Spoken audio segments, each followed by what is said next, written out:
Good afternoon, everyone. Good afternoon. Good afternoon. Can we give it up for them? Can we give it up for the elementary students from Hart? Thank you, guys. Thank you, thank you, thank you. Thank you. And I want to say welcome to you all. This is my city. This is Washington, D.C. This is where I have the honor and privilege of being a weaver in our city. And I am encouraged. I was speaking to Kim, and I was just encouraged just to see this room filled with people from all over America. So can we give it up for everybody that's here? I pray that you're all encouraged, because I definitely am encouraged.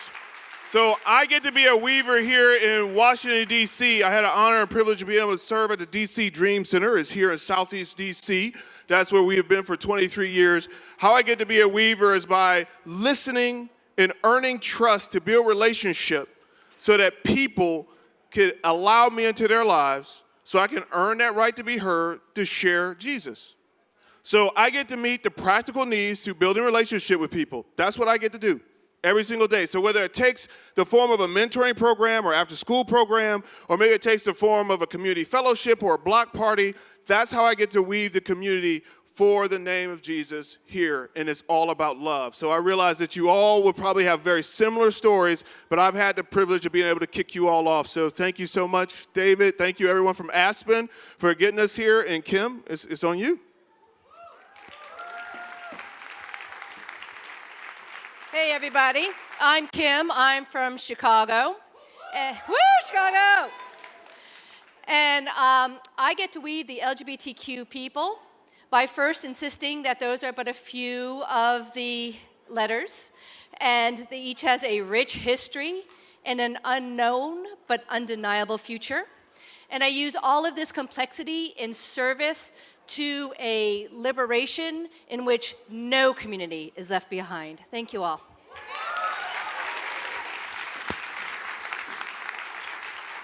Hello, I'm Matt Sainert from McCook, Nebraska, and I get to weave people with food, music, and art. And over the years, our music venue, bakery, cafe has become a place that's safe and a comfortable gathering space for our community. And I'm part of a group of weavers who create a listening room that invites people to come together and share music and food and conversation and drink.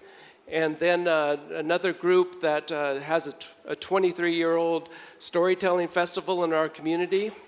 And then we also are trying to make a new maker space. So if anybody has done artist in residence or something like that, please let me know. We need some help with that.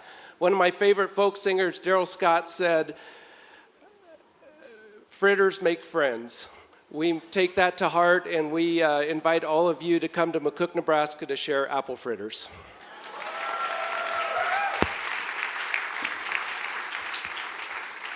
Hello, everyone. How are you doing? Awesome. So my name is Dina. I was originally born in Morelos, Mexico, and there you go, my people. Woo! I now consider Greenville, South Carolina my hometown. It's the next big new small city. So check us out on social media. But the way I get to weave people and the way I get to work with people, it's like this, talking. I feel like I get to be really open with people right away. We click, somehow it just happens. It might be my Latino thing, I don't know. But it's really important because in South Carolina, being an immigrant, being in the South, you're at a really neat spot where opportunities are limited. And as one of those outliers that got to go through undergrad, got to go through all these other things, I get to create those opportunities for other people. So I get to speak. I get to speak to young ones, older ones, big ones. I'm talking to the adults, and create that hope, create that system to be able to open more doors and to ignite energy into our newer generation of Latino, brown, white, any color, and any identity that they represent. So thank you so much for coming over, and let's weave more people, guys.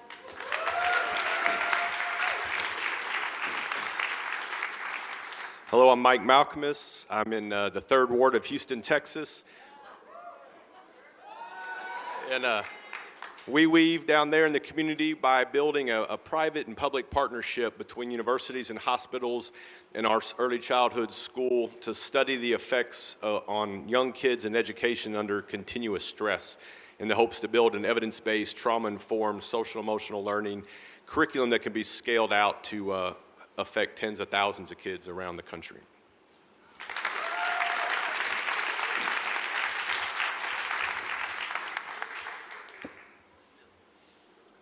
I'm Roseanne Haggerty from Hartford, Connecticut, and Community Solutions, and my colleagues and I weave the people by training local weavers in 74 communities around the country and how to eliminate homelessness.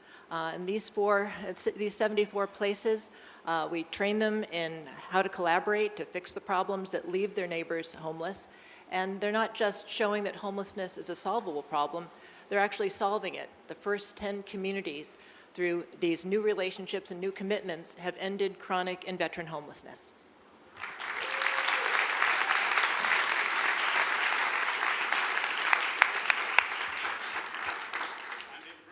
I weave you guys. I can't tell you, for all of us on the Weave team, it's actually amazing to see you all. We've visited you in places around the country, and to see you all here it makes the heart swell. My wife and I had our wedding reception in this room, so this is the second happiest I've ever been in this room. Now, before I get started, there are some people to thank. First, some organizations who have been on this journey with us: YMCA, Nextdoor, Facebook, the Einhorn Family Trust, Better Angels, you'll hear from later tonight, the Bridge Alliance, and State Farm. They've been valued partners, and we've got other supporters who are in the room who've been very, very generous to us. Aspen, run by Dan, who you'll hear from later, has been amazing, an amazing home for the past year. The Community Strategies Group, Latinos in Society, Urban Innovators, Sports in Society, the College Excellence Program, and the Leadership Division, who is sitting right there. And then the Weave team. I didn't believe in Superman until I met Tommy Loper, right there.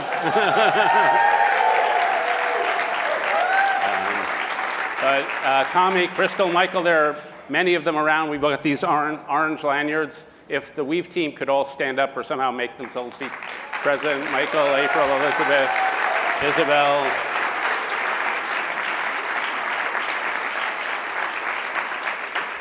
If you have any issues with them, with anything, any real problems, don't go to me, go to them.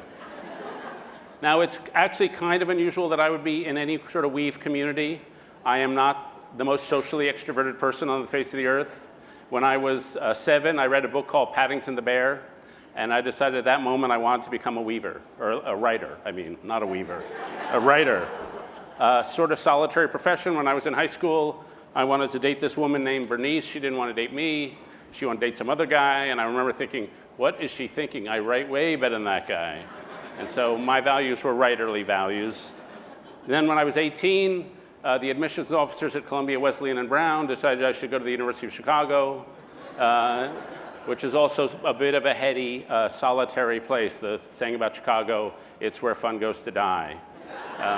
My favorite saying about it is it's a Baptist school where atheist professors teach Jewish students St. Thomas Aquinas. And so that, it's solitary. And I led a solitary life when I was in Chicago. I had a double major in history and celibacy while I was there. And then I went off and became a journalist. And being a journalist is for people who are a little detached. I always tell journalism students, if you're at a football game and everybody's doing the wave and you don't do the wave, then you have the right kind of aloof personality type to be a journalist, because we just watch. And so a sort of emotional reserve is powerful when you're a journalist or you're a writer. Or as Gary Shandling put it, my friends tell me I have an intimacy problem, but they don't really know me. So then you get off and you start actually being a writer, and you spend a lot of time alone. John Cheever is a great short story writer. He lived in New York. He would wake up in the morning at 6:30 in the morning. He'd put on a suit and tie. He'd take the elevator down to the basement of his building where he had an office. He'd take off the suit and tie, right in his underwear. At 12:30, he'd put back on the suit and tie and ride upstairs. And that's the solitary life of a writer. And so you do that for a while, and then you succeed, and it's weirdly more isolating still. I work, I was hired as a conservative columnist at the New York Times, a job I likened to being the chief rabbi at Mecca, not a lot of company there. And then I work for a sort of a cerebral show called The NewsHour on PBS. And we thank you. you. We cater to a certain demographic, which is what we call seasoned youth. And so, if a 93-year-old lady comes up to me in the airport, I know what she's going to say. I don't watch your show, but my mother loves it. And so that's a little solitary. And then if you make it, there's weirdly disorienting. So my last book did well commercially, and I was on a book tour for 99 consecutive days. And I counted in the middle of that period 42 consecutive meals that I ate alone at an airport, a hotel, or an airline. And when you're that alone that much, you really are off the rails. I remember I saw a picture of Britney Spears that shaved off all her hair, and I was like, yeah, I could do that. I'm there. And so that's a solitary game. So I'm affected by that, but then I'm affected by our wider culture. And our wider culture is based on a series of lies which tends to detach us one from another. One of those lies is career success can make you feel happy and fulfilled, and I'm living proof that's not necessarily true. The second lie is I can make myself happy. That's the lie of self-sufficiency, that if I could just lose 15 pounds, score another victory, be good at yoga, then I'd be happy.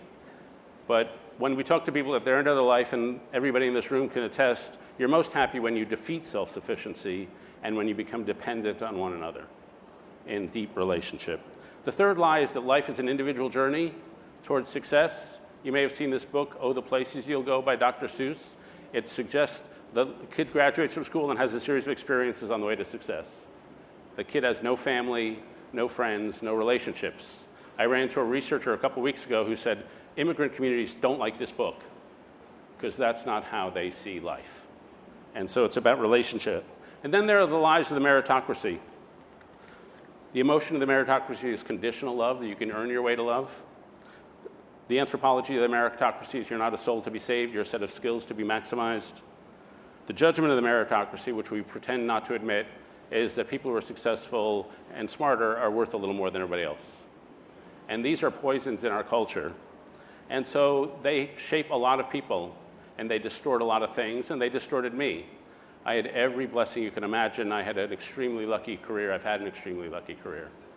And yet, what happens is you come to idolize, for me, I would say I came to idolize time over people. I came to idolize productivity, being on the move, over having relationships. And so there was always this inner clock in my head. And so people knew not to confide in me because I was always on the move. And I grew up in a very loving home, but not emotionally expressive. And so I'm raised in a certain way, and I'm part of a certain culture, and you think you're playing the game, but the game is playing you. And so when you do that, you live a life that's unsustainable. And so it happened to me in 2013. I fell into a valley. And so the wages of sin are sin. You end up paying for it at the end if you live by values that are not the best values. And so my kids had left home or were leaving home. My marriage had ended. I was no longer conservative in any real sense, so I'd lost all those friendships of the movement that I used to be a part of. And so I was living in an apartment on Wisconsin Avenue here in the district, and I never had anybody over. I just worked. And so if you opened up the drawer where I should have had silverware, I had Post-it notes. And if you opened up the drawer where I should have had plates, I had stationery, because I was just working. Work is a very effective way to avoid any spiritual or emotional problem. And the weird thing is I was going through this valley of disconnection. A lot of people were going through that valley. I'm a pretty average person. So you look around the country, and I don't need to tell the people in this room this situation, but 35% of Americans over 45 are chronically lonely. 55% of Americans say no one knows me well. In 1970, married couples entertain in their homes about 20 times a year. Now it's down to 8. Only 8% of Americans say they have important conversations with their neighbors. The fastest growing political party is unaffiliated. The fastest growing religious movement is unaffiliated. Since 1999, suicide rates have gone up by 30%, and suicide is a proxy for loneliness. Teenage suicide rates since 2011 have gone up 70%. And so these are all proxies for disconnection, and that's what's happening in society. The American lifespan is dropping, not rising. And so we have an era of distrust. If you ask Americans, do you trust your neighbors? A generation ago, 60% of Americans said, yeah, my neighbors are trustworthy. Now it's down to 32% and 19% of millennials. The younger you go down the age scale, the more distrust there is. And intermixed with that is some sort of spiritual crisis that's hard to define. But why, given all we know about human nature and the brain, are mental health problems rising, not falling? Why are depression rates rising, not falling? Every college I go to, the mental health facilities are swamped. So something is going on, and it's all about disconnection. So how do you get out of a valley? How do you get out of a personal valley, a hard time? How do you get out of a national valley? Over the last 5 or 6 years, I've become an expert in that. And so you can either be broken or you can be broken open. And some people we know are broken. They have a hard time, they turn afraid, bitter, resentful, and they tend to lash out. There's a great saying, pain that is not transformed gets transmitted. People pass it along. But some people get broken open. What happens, Paul Tillich is a 1950s theologian, and he says what happens in the moments of suffering, it interrupts your life, and it reminds you you're not the person you thought you were. Moments of suffering, he says, carve through the floor of your basement of your soul, and they reveal a cavity below, and they carve through that floor, and they reveal a cavity below. You see into deeper parts of yourself than you ever saw before. And you realize that only spiritual and emotional food will fill those dark and deep places. And so what you discover is your heart. You get a little out of your ego, and you get first into your heart. And what the heart yearns for is fusion with another person. I love a quote. I love reading a quote from a guy named Louis de Bernier, who wrote a book called Captain Corelli's Mandolin. And in that book, he's got a guy talking to his daughter about his relationship with his late wife. And the guy says, love itself is what is left over when being in love is burned away. And this is both an art and a fortunate accident. Your mother and I had it. We had roots that grew towards each other underground, and when all the pretty blossoms had fallen from our branches, we found out that we were one tree and not two.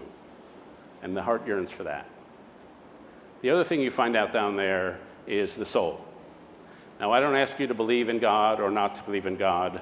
I'll leave that to Ernest. But I do ask you to believe that you have a soul.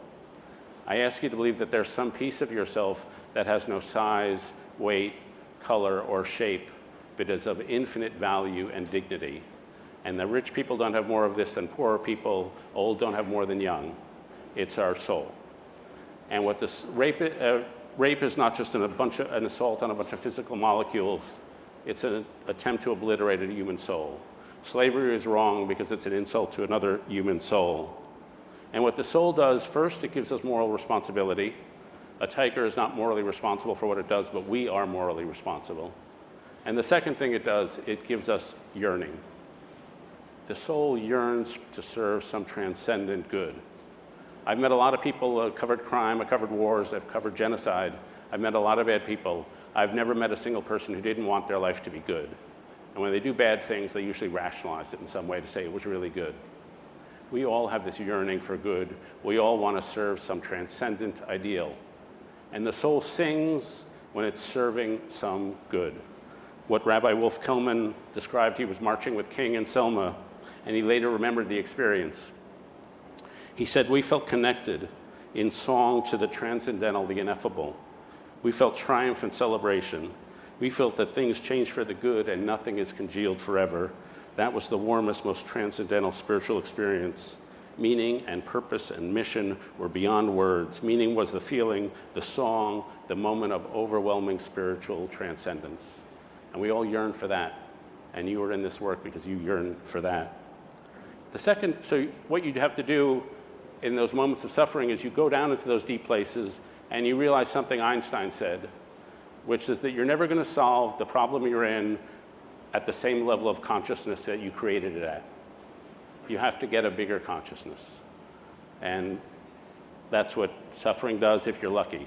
I have a friend named Catherine Cox who said that when her first daughter was born, she realized she loved her more than evolution required. And I've always loved that sentiment because it describes to us what's at the core of ourselves, which is what Annie Dillard calls our inexplicable caring for one another. We care for each other more than we really have to. Penguins are very loyal to each other. What we have is better. And when you get down at the substrate, you really are down at the core of yourself and you're operating out of your depths and not from your shallows. The second thing I learned at the Valley is that you can't pull yourself out. Somebody has to reach down and pull you out. And I happen to be lucky. In 2013, I got invited to a home of a couple here in DC named Kathy and David.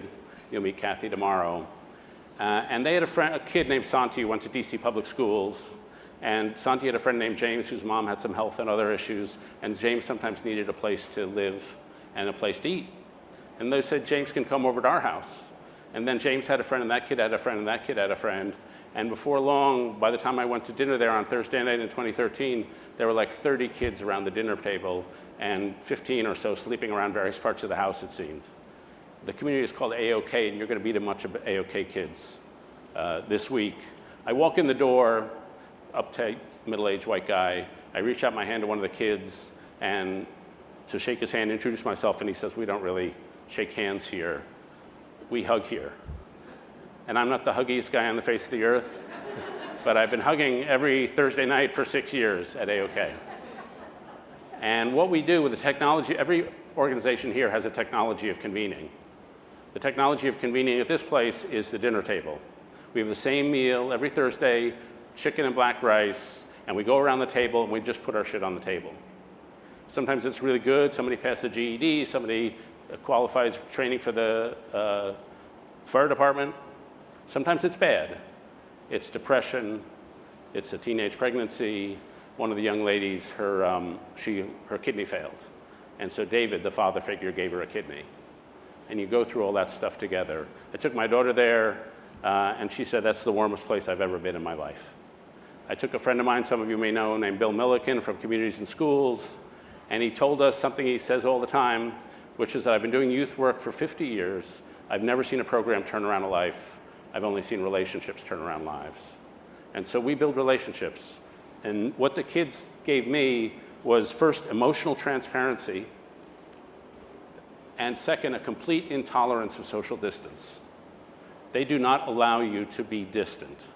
They just turn to you, pour love into you, and you give it back. And so AOK, this little community, came in and showed me a better way to live. And I would write my columns about social disconnection during the daytime, and go to dinner at Thursday night at AOK. I said, this is the answer. And the good thing is that AOK is not rare. There's weavers everywhere. In our little journey, we traveled to big cities and to small towns, and we just asked who is trusted here. And we came up with people, 75 people just like that. And I'm not going to tell your stories, but a lot of you are in this. Aisha Butler from Chicago. I don't know where Aisha is. There she is right there. I'll let Aisha tell her story. Sam Harris, I don't think here is. He runs a gym in North Carolina, South Carolina, and teaches kids boxing, but really not boxing. He teaches them life. Mac McCarter is right over there. Mac can tell his story, but how many volunteers do you have in your organization? 50,000 in Shreveport, Louisiana. Stephanie Ruzek is somewhere around here. I don't know where she is, but Stephanie runs an after-school program in Houston. I wanted to call our organization not Weave, I just wanted to call it a nation of Stephanies. Because if we had a nation of Stephanies, we'd be okay. Some have had bad experiences. Darius lost a dad. You'll meet Sarah Atkins, who lost some kids in the worst way imaginable. But what I found and what we found traveling around the country is similar values. We'd be in red America, we'd be in blue America, we heard the same gospel.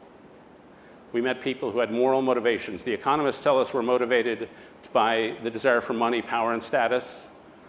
In my experience, the people in this room are not motivated by any of those things, are motivated by the desire to be in right relationship with other and to serving some good cause. Vocational certitude. The weavers we met know why they were put on this earth. It's not just a temporary thing for them. Somewheres, not anywheres, people deeply planted in their place. We met a guy in Youngstown, Ohio, who just started his career by holding up a sign in Youngstown. It's in the town square, it says, "Defend Youngstown." Walkout experiences. A lot of people walked out of corrupt systems to enter a better system. Radical hospitality. If somebody knocks on the door, they always open it. Treating the whole person, not just the brain, but the whole person. radical mutuality. We're not better than, we're not serving, we're all walking together. Lisa Fitzpatrick is here, said, I don't do things for people, I just do things with people. At root, deeply relational, putting relationship over self. One of the organizations I really love is run by a woman named Mary Gordon. It's called Roots of Empathy. And what Roots of Empathy does is they teach kids how to feel empathy. And what they do is they take a kid in a classroom, they take a mom and an infant, they put them in a classroom, and they have the 8th graders surround the infant. And they have to guess what the infant is thinking as it crawls around and reaches for things. It's a way of teaching empathy. And in one of the days, they had a kid named Darren who was in this class. And Darren had been through the foster care system. And he asked the mom if he could hold the infant. And Darren was bigger than everybody else because he'd been held back several times. And the mom was a little nervous, but she let him hold the infant, and he was great with the baby. He cuddled on his chest. He walked it around over to the windowsill, showed it outside, and then handed it back to the mom. And then he started asking questions about parenthood. And the final question was, if nobody has ever loved you, do you think you can be a good father? And so that's what Sarah Moore is doing. She's reaching down into the valley and pulling up Darren. And so that, I think, is what all of you do. You all put relationship over self. You're relationalists, you're not individualists.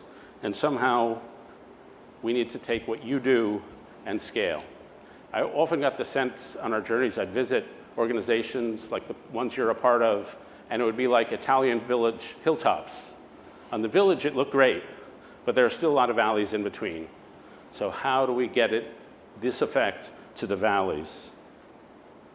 And so the central challenge, I guess, two is, one is relationships are very intimate, take a long time to develop, and they're extremely local. Relationships don't scale, but norms scale. If you can change the norms and the culture of society, then you can really have a gigantic effect. So how do we take your examples and change the culture? You've got to think about the whole thing. I know everybody's super focused on their own organization, but we have to, as Mac McCarter says, you can't only clean the part of the swimming pool you're swimming in. You got to clean the whole pool. And so somehow we have to find a way to change the culture. And that's really what this is about. This is a chance for us to talk about it. We don't know exactly how to do it. We've gathered you people here to help think this problem through. How to take disassociated great organizations and see if we can cohere into a movement. I have some inklings about what to do. There's a role for people like me who are illuminators, who just shine a light and saying, look at those people, look at what they're doing, they are cool. It's ridiculous that we in the media mostly cover stories that make everybody feel disempowered. But that's what we do. Another job is to synthesize and name the values that drive us. Another job is to tell common stories. A community is a group of people organized around a common story. Another is to learn from each other. How do we do the stuff we do? Find common projects. A community is a group of people who build things together. Create hubs where decentralized networks can come together and gather like this one. And so this gathering is designed to start that process. It's designed to see if we can come together and have some sort of broader effect, cumulatively self-replicating on the whole culture.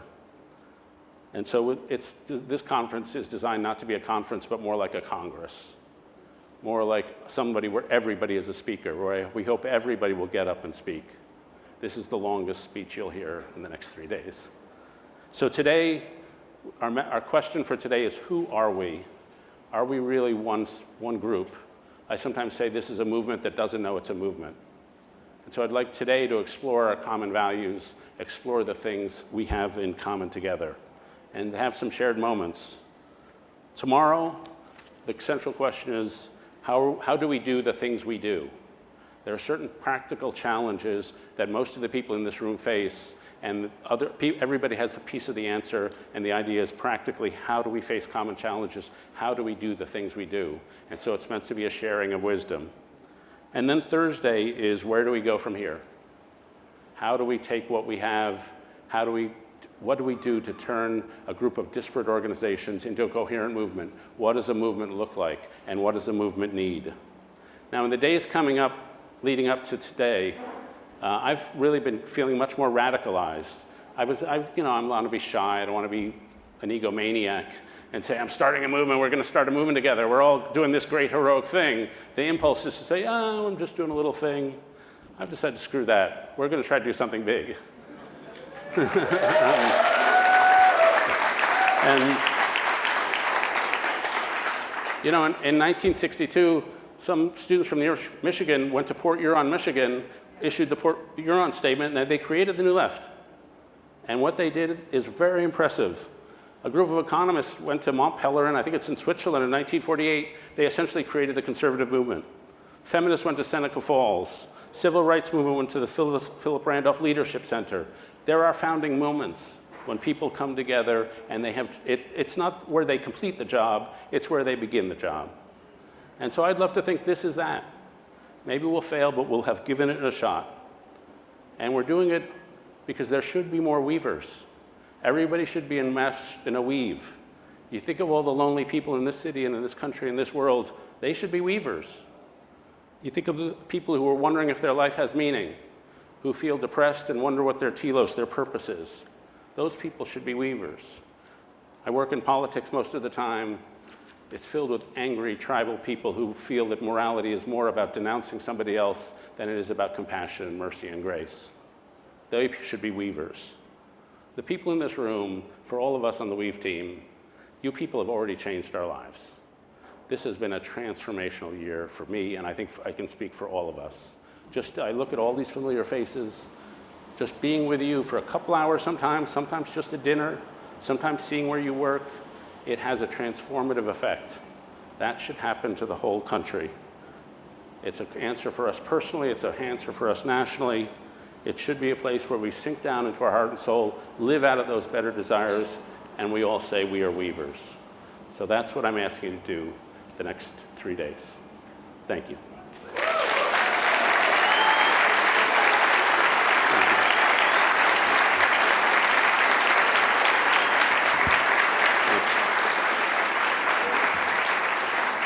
Now, as I say, it's been a great honor to work with Aspen on this. The president of Aspen Institute is a guy named Dan Porterfield. I'm going to pass it over to him.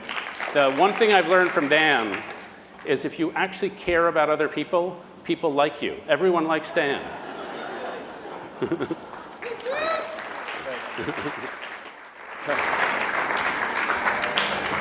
Thank you, David, and welcome to all of you to Weave the People. This promises to be 3 days unlike any 3 days that any of us have had before in a group because of who is in this room. You compared us to a Congress. There's more power in this Congress than in the Congress that's about 1.5 miles away. And it's because of you and what you believe and what you've done and who you are, how you spend your time, and what brings you together, to break bread together, to share ideas together, to get to know one another, to listen and to learn and to grow in community. In addition to thanking David for exceptional vision in pulling us together, please join me in thanking David's team, which has worked so long and hard to put this together.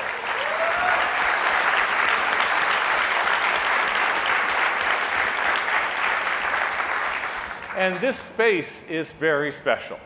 We are going to work on the theory that we can move in differently sized circles, in big circles here, and then in small circles there. All in the name of listening to one another, learning, figuring out how we can go forward to support our common values, our common purposes, and the needs of communities all around this country and indeed this world. And as David said, these are challenging times. There are so many different lenses from which we can look at the world and say we must do better. Whether it's poverty, whether it's injustice, whether it's alienation, whether it's loneliness, whether it's the disaffected feeling of the young, sensing they may not have a future. All these different factors are played out in our lives. In fact, you as weavers work on different dimensions of the issue of fragmentation and alienation. Some of you may work in a religious context, some of you in education, some in economic development, some in political healing, some in community empowerment, some in friendship building, all these different ways. It's the same work. The same work. I've learned that from David as he's traveled the country and interviewed you, even if we focus it on different issues. Now, the Aspen Institute is pretty good at convening. For 70 years, we've been gathering up groups, big and small, in order to talk, to listen, to reframe the issues of the day, and to move forward and make progress. This setting is designed by Tommy Loper and our colleagues at Aspen with all sorts of understanding about what it takes to build conversation and breakthrough. And so we're asking you to take the risk today, as you do every day at home, to share your thoughts, to be one with each other. As David said, that dinner table was a technology of community. This is a technology of community. Never before made quite this way. Never before a group like this assembled so that we might experience breakthroughs and understanding that no one can assign to us, but that we can create for ourselves.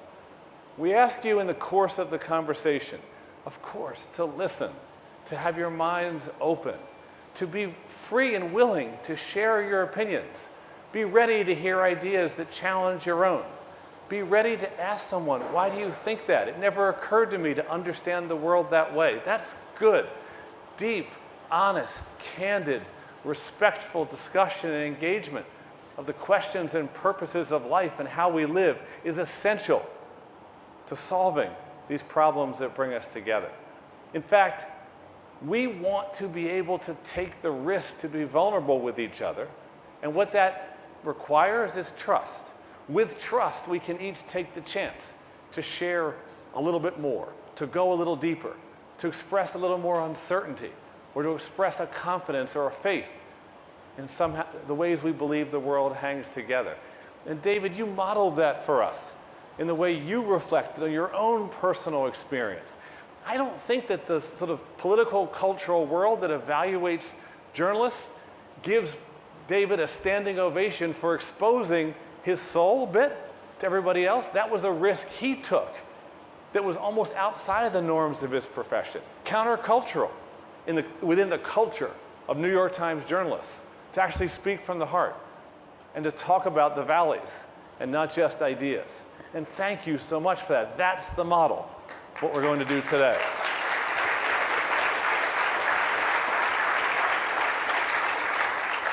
But right now he's thinking, and I'm thinking, if David Brooks can do it, anybody can do it.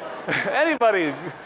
Look within, pull out what's in there and share with someone you don't know yet well, but maybe will connect with at a level of understanding that's almost unimaginable with someone you just met a day or an hour before. So that's our principle for the dialogue. Now, I want to say something about an assumption that sits within this project. We often hear the term or the concept that human beings are made of mind, body, and soul. Or it might be said mind, body, and spirit, depending how you say it. And I think that triangle is an important one. But we want to ask you to think about it, turning the triangle into a square. Yes, mind, body, soul, but also citizen. And by citizen, I mean that in the broad sense. Not as legal status, but as social being, embedded in social relationships. Our humanity is tied up in one another, in the mutuality that Dr. King described. We are mind, body, soul, and citizen. We are embedded in each other's lives. We are in relationship with people in our direct community and in the surrounding communities in which our community is nestled, and within the larger country and world. We are in relationship with other citizens who we don't know. We are social beings. This project privileges that. It reminds us of that. It asks us to care for the social embeddedness that's a part of being a human being. David's written a whole book about this called The Social Animal. It's critical to our understanding. How do we cultivate that part of our humanity with our mind, body, and soul or spirit? So as human beings, as citizens, we are living a dynamic, always, of sameness and difference. In some ways, we are exactly the same. In some ways, we are very different. It's often a quick determination people make in society. I'm like him, I'm like her, I'm not like him, I'm not like them. This conversation will allow us to live that dynamic of sameness and of difference. We look different, we come from different places, we're of different ages and backgrounds, our families live different historical realities, they came from different places. The structures and constraints that society imposes are different based on background. Some here have lived historical dynamics of oppression differently than others. We are different in religious belief and religious understanding of how it holds together, or in no religious understanding. And yet, there's so much that may be the same. There's so many commonalities. David and the Weave team have met many here all over the country and have come back again and again feeling that sense of common purpose, common identity, common values, common beliefs, common humanity. We don't have to deny our differences to celebrate our similarities. It's one and the same, this living of a dynamic of sameness and difference. We get to do that today, and we get to do that by thinking about this notion of reweaving community. How are we reweaving community as the authentic expression of ourselves? And as we do that, how are we like others in this room, and how are we different? And how can that common experience of sameness and difference energize us to build the movement of which David speaks? So today, in this circle today, what we're going to do is meet 4 individuals who are examples of weavers. And I'm going to ask each of them a few questions for about 5 minutes each, and then I'm going to extend the conversation to the full circle and ask you all a few questions. We'll do that for about 50 minutes, and then we'll break and you'll go over to the tables for small circle conversations. So to get us going, let me ask my friend Lisa Fitzpatrick if she would go first. Lisa, thank you for being here today.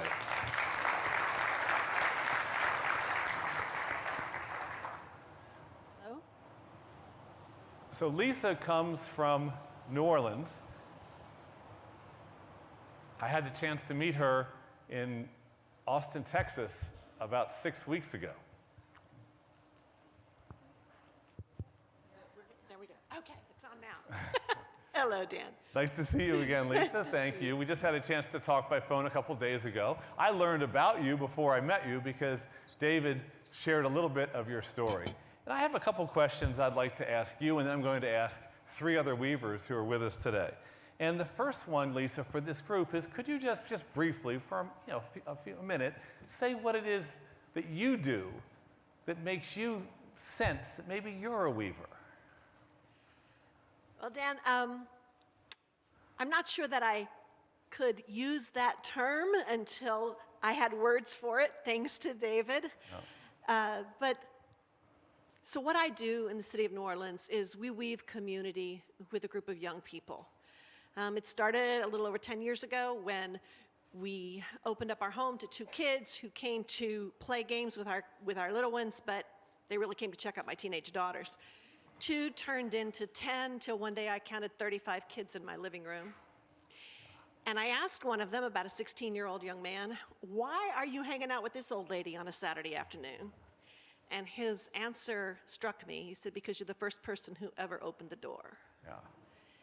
So that turned into a lifetime of work in the Apex Youth Center, but it has also turned into a much bigger conversation because now I am a neighborhood liaison and faith-based coordinator for the mayor's office, City of New Orleans. Congratulations. And my charge is to make a bigger table and to create a message of government, not just to and for, but with one another. Yeah, thank you, thank you. So how would you describe the need that you're responding to? The need that I'm responding to in my community, I live in a community that has been identified by the U.S. Department of Justice as the most incarcerated neighborhood in the world. fully 53% of our neighborhood is affected by the incarceration rates. I've never met a kid who walked in my door who hasn't been affected by incarceration or murder. So the need is great to weave community. Yeah. And what we do, what our young people do, is this amazing thing. They've started a church, they feed one another, they reach out to homeless. What I do is I just unlock a door, Yeah. and they do the work. Yeah. So take us back in time. Was there a core experience or a core moment that unlocked in you this desire to make a difference in this way? Yes, about 33 years ago, I was going to meet my father for dinner, driving in a car, and I was a passenger, and looked out the window to see two young kids holding something. Didn't know what it was curious, and looked the other way. And that is when the shot rang out. It was a random drive-by shooting. It was Shoot a Random Person Day, and I guess that day I won. But what I saw was their faces. I saw the look of terror in their eyes. I saw the look of fear.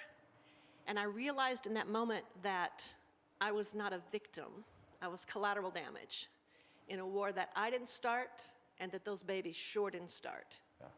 And I didn't want to live in a world any longer where we had to have child soldiers in the United States of America. How old were they? Couldn't have been more than 10 or 11.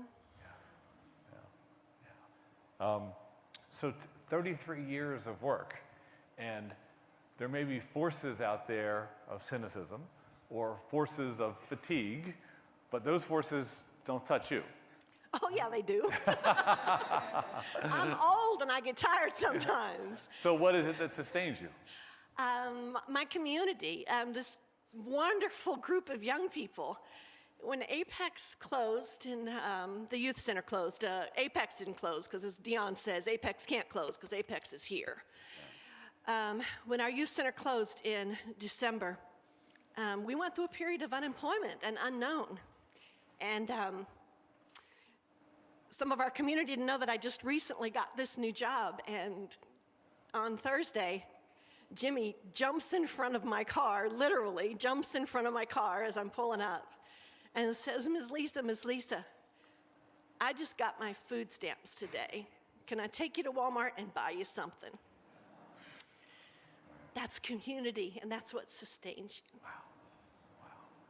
Wow. One more question. I know you have many values that define who you are. Is there one value that you would offer?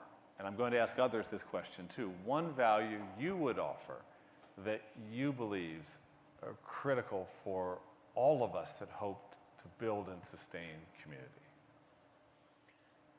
The one value that I carry with me that I hope that I have imparted to the community is love. Because love is that radical thing, that crazy thing that it's not a zero-sum equation. The more you give, the more you get. Wow, thank you. Thank you so much. Thank you so much.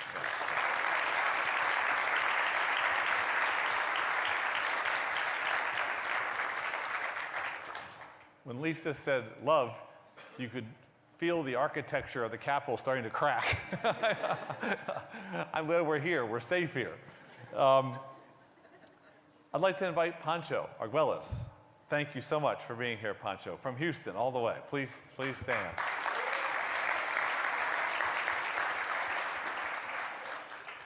So we had a chance to talk on the phone the other night to get to know each other. It's cool seeing you in person. Beards are in. I shaved today in the morning, man. I don't know why. It's the moon. So what is it that you do in Houston that brings you here today? I have the honor of working with a group called Living Hope Wheelchair Association, which in the one hand is an organization that shouldn't exist. That is something I have done a lot, working group that shouldn't exist.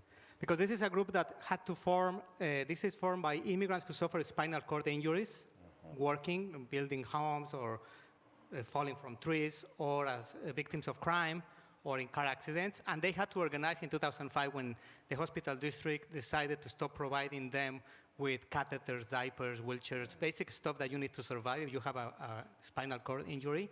Yeah. And it was a policy decision that I'm sure it made sense in some people's head, but it doesn't make sense in the city with the largest medical center in the world. So what I do is I accompany their process for survival, for dignity, for community joy, and from suffering and hope. Yesterday, we buried one of our members. It was the funeral where they're going to send the body to Mexico. And it's the third one we lose in 6 months. And the mystery is that in this constant accompanying process where there is a lot of pain and suffering, there is this constant joy and laughter and sharing, and essentially also a sense of hope. So what I do is I accompany this process of reproducing hope constantly. Wow, reproducing hope. How do you define the need that you're responding to? It's a need to live with dignity for a community that is denied some basic things that they need to survive, but also that is also being denied being recognized as full humans. Right. So there is a need to live with dignity, and behind that is the need to be fully recognized as fully human. That is something that some communities in this hemisphere have been working for 500 years. Yeah. No? So the need is to be fully recognized as human with the right to full access to all the human rights. So thank you. So there's the physical need, there's the emotional need, and there's the need for equality, for equal access, which is a need that has to be played out in the political sphere. Yes, yeah. Yes. There is a dimension that is this need for community to connect with other human beings, to see you and to see that you see me, you acknowledge me, and we can respect one another. But there is an aspect that is also about power, about someone who has the power to make decisions that just block my access to what I need to survive, or who has the power to decide that me and my community need to live in fear, that is a mother driving to pick up her kids at the school has to do that with taking a risk to be stopped by the police, referred to ICE, and being deported to a country where she probably is going to be killed or is going to die trying to come back. So that power to produce policies that can really cost people their lives is essential to the need and to what we're trying to do to create community, but also create power to shift that. Exactly. I understand completely. So the people that you work with, how do they get the injuries that first bring them to your attention? Random drive-by shootings, falling from a tree, falling from a floor. I mean, they literally broke their back building Houston. But the thing, Texas is the only state when there is no workers' comp is optional. Yeah. So a lot of employers, when their workers break, they are disposable, and they just drive away, walk away, and then there is a community that catches them. And that is one of the powerful sense of being a weaver. We weave networks that catch us when we fall. When we break, we weave the networks that catch us when we break, whether it is internally for loss or grief, or materially, being communities weaving a network that catches you when you fall. Yeah, beautiful, beautiful.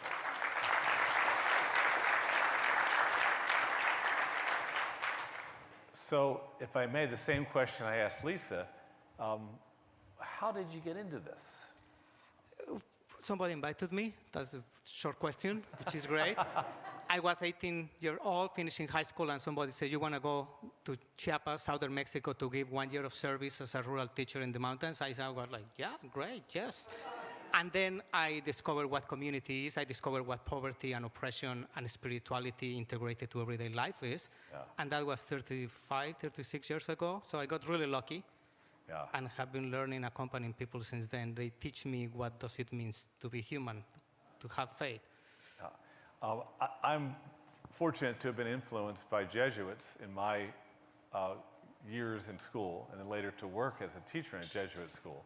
And so some of the words that you're using connect to that spiritual tradition, that tradition of engagement in improving society.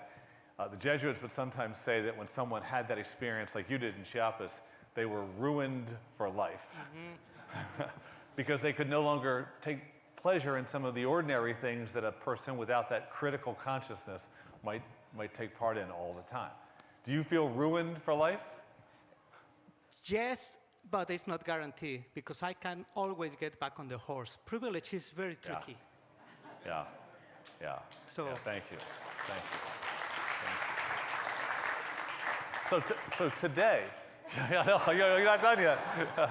Today, is there something that sustains you through this work? There must be times when it's very, very frustrating. The pain is real. The power injustices are real.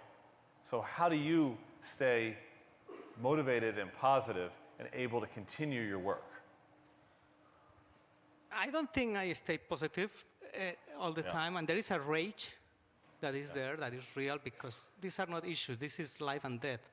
No, it's not that. Immigration is not a debate, it's a battle, and I have seen the dead bodies. My wife works in a project identifying migrants who were buried without being identified in the desert.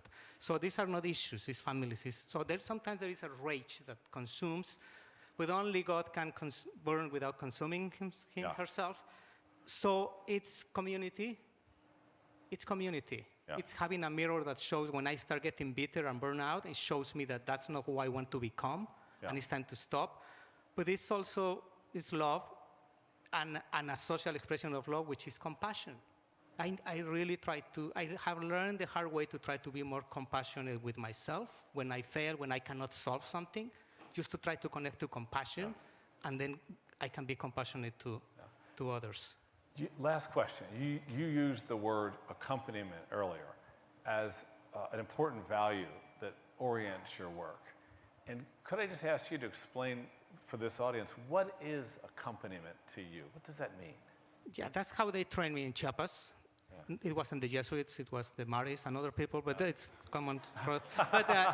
But it's essentially the communities, the indigenous communities, and it's the notion that they are the experts. And that's something I constantly say to the people in Living Hope. Who is the ultimate expert on what does it mean to be an immigrant with disability and survive with dignity? They are in their wheelchairs every day. So accompanying means acknowledging, recognizing, which is like fix my cognition, that the people who have suffered the most and are the most affected and take the risk, they are the ones that teach me, and the ones I accompany, they lead, and I walk with them through time. And that's how you build trust. Thank you so much. Thank you. Beautiful.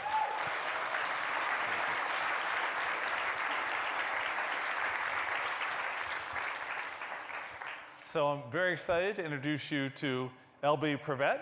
LB, thank you for being here today. And from North Carolina. And I want to make a pause for a second as I prepare to introduce LB, because she said something on the phone to me the other night that influenced me a lot.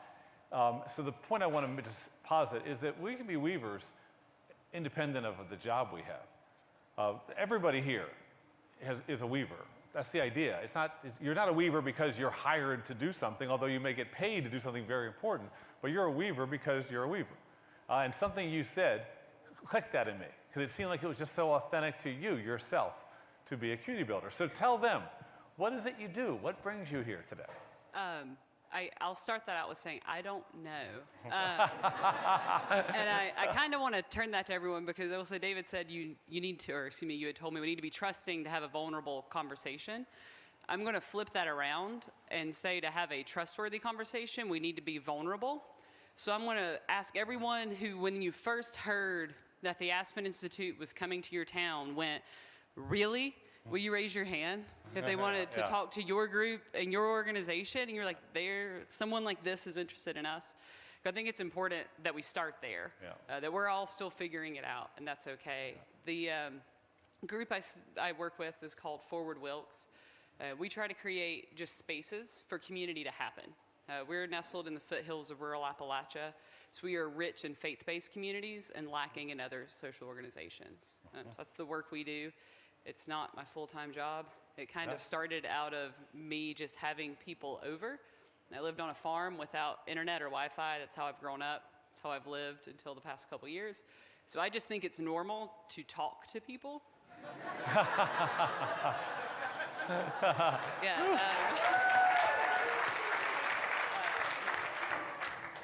And eventually, when my friends would show up and nervously check their phone for 20 minutes, they'd say, well, I guess there's nothing to do, so we'll watch this cat chase a chicken. So that's the work I've done. We've now kind of just grown into creating community spaces that are welcoming and inviting, mainly so that those of our neighbors that are in need can feel safe telling us what the barriers are to them accessing the resources. Because we always say the resources are there, why don't you go get them? The question is, what's in your way of those resources? And that's what we're trying to do. Dr. King said we should assign ourselves the work of justice. It sounds like you're part of a group that has assigned itself the work of building community? It is, and it feels odd. I guess our group's very new. We've been around less than 2 years. And we started because of our founder, Megan, backed into somebody's car in a coffee shop parking lot. And then while we were inside, she was talking to them and heard about kind of how they had a predatory landlord that was essentially raising the price so much on this new coffee shop that was going out of business. And it was the one place we had in town for people my age, and we were going to lose it. And that must have been a pretty tough thing to lose that coffee shop. Yeah, we didn't have any organization. We didn't have any formal type of gatherings there. It was just a place that I knew I could stop in and always see one or two people I knew. Anytime I stopped in there, there was someone else I knew working, and we could have these kind of informal conversations. So yeah, it hit us really hard. We decided to go yell at the town about it. And then we decided we should go ahead and make a formal group about this. About the coffee shop? Yeah, well, not so much about the coffee shop. We went and yelled, at the town. We told them how we felt about them planning to make us a retirement community, which we do not support in Wilkes. But after that, we realized we kind of had some power, that when we went to speak to the town, they were listening, and we said, why don't we leverage this? Take this thing that affected us personally and see how we can take that power and ability to speak with the town to take issues on that are affecting other people personally. So whatever happened with the coffee shop? So that coffee shop, actually, after our town hall, a guy from the news went down to the coffee shop. Within 2 weeks, they had a handshake deal, and now they have a new location, which is Anchor Coffee. You guys see them on the banner back here.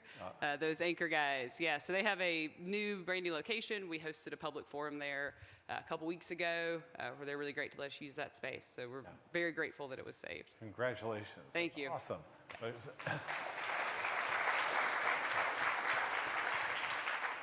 So the group Forward Wilkes, what is it you're trying to do? So our whole group idea was this: we need more places to be without an agenda. I think people are lacking an ability to just fellowship. When you look at the decline of social organizations since the 70s, you also look at the polarization of our parties. The blue and red, we've lost the purple, because we're no longer just meeting people as people. So we've created events. We do a once a month Teens on the Green. It's a free event for our teenagers to come out in the community and be a part of their town, have some pride in their town that we're putting this on in the park for you, creating events for them. We do an LGBT youth hangout, which we're very lucky to have St. Paul's Episcopal to partner with us, so that kids that are LGBT, especially in rural Appalachia, if your family kicks you out, the only resources you can access are faith-based. Then it is very important that they know that there are faith-based resources that won't reject them. So doing work like that with our kids. And then we have Class in the Grass. That's a community-based donation event. So if you can pay, pay. If you can't, don't worry about it.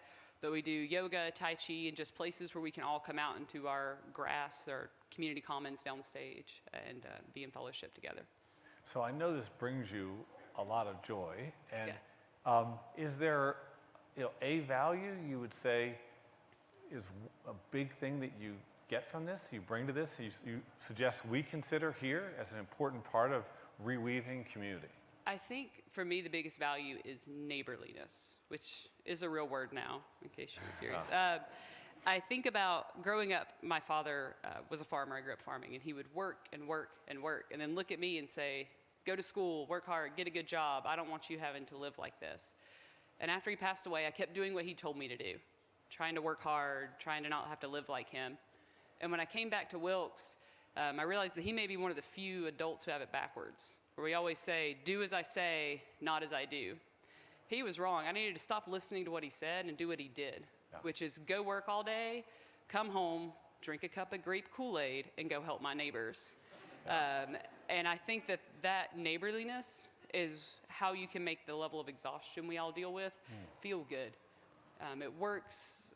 It's really hard to stay on it, to give that emotional need to your community.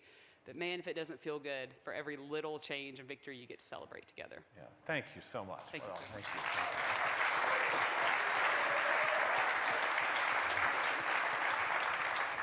So we've covered New Orleans, we've gotten to Houston, we've traveled to North Carolina, and now we get to go to the great state of Nebraska.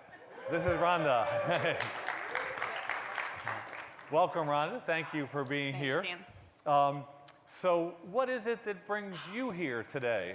Why do you focus on the building of and the maintenance of community? That's a wonderful question, Dan. If you could answer that for me, that'd be great. My name is Rhonda Graff, and I'm from McCook, Nebraska. That's southwest Nebraska.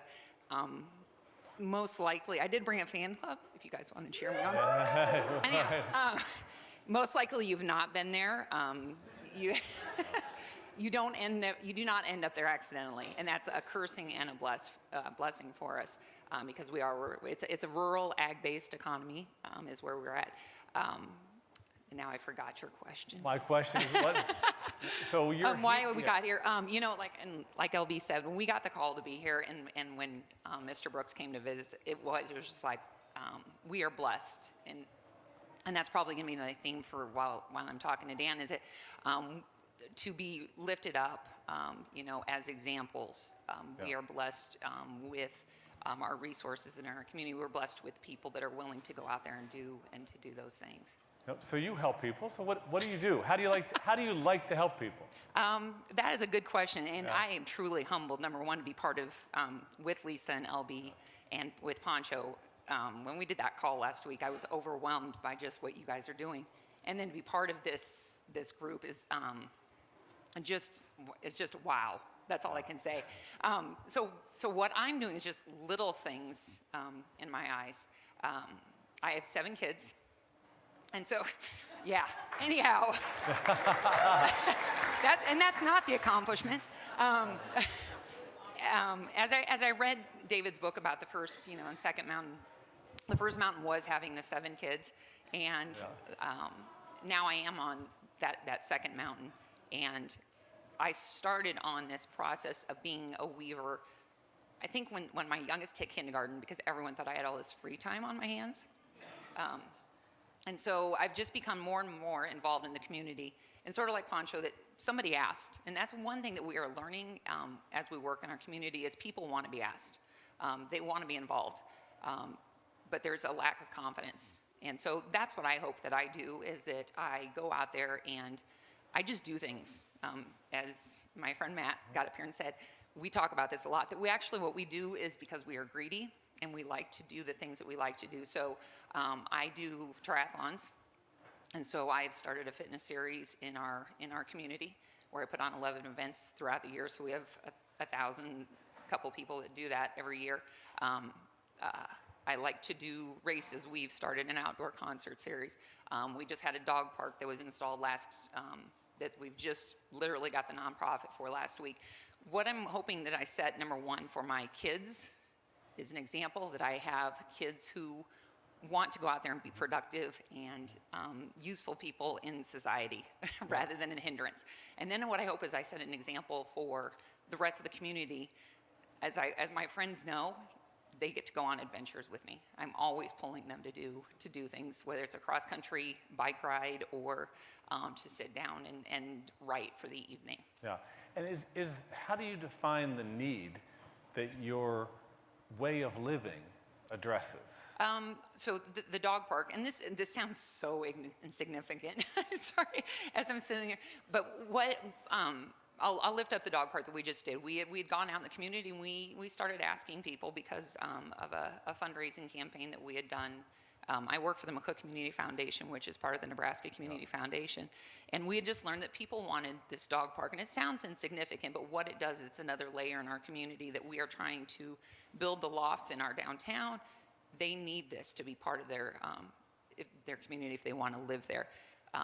When I started with the Community Foundation about 4 years ago, one of the first ideas that was drilled into my head is we're trying to create this better sense of a community. We want the best community that we can, but we don't ask our kids to come back.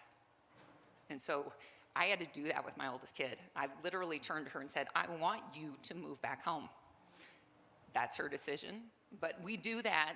And so we number one have to ask them, but we also have to create that community that they want to come back to. Yeah. We are living in a world where you can live anywhere. But we want to create that community that they want to be in. I love that. It's, you've chosen to create the community that you want to have. I think, and I've heard other people say, you can wait for somebody else to do it, but and that person is you. So we've just made the decision, and everything's not going to be a success. We've learned that we're going to throw things out there, and they're not going to all work. But we're going to try it. If it doesn't, then we'll learn from that, and then we'll move on and we'll try something else. So you've heard 3 other Weavers express a value that's important to them. Is there one more you would add? I think, as I have thought about just our community, like I said, some of my best friends are here that got to do this trip with us. It's just the gratitude that we should be thankful for everything that we do have. That we've got our basic needs met, and there's others that don't, and so we should be thankful for what we have and try to lift those others up. Thank you so much. Thank you. Thank you.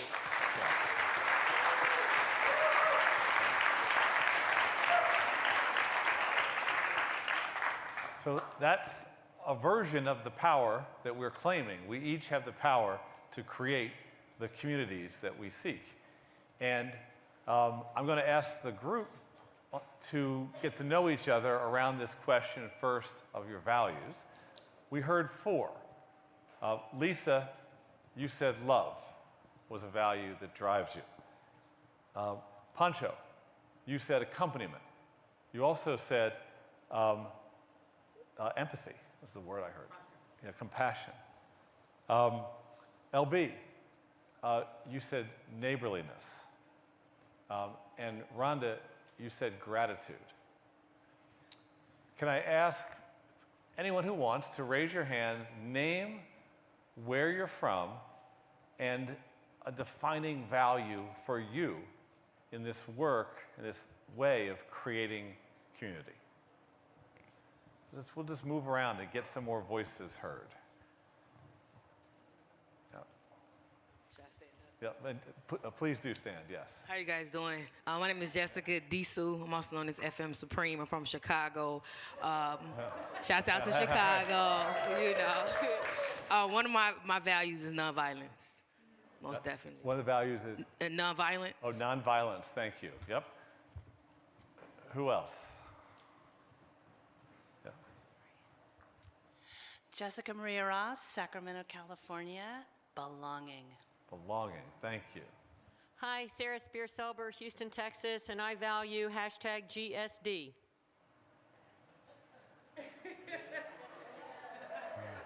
Come on. What? Get shit done.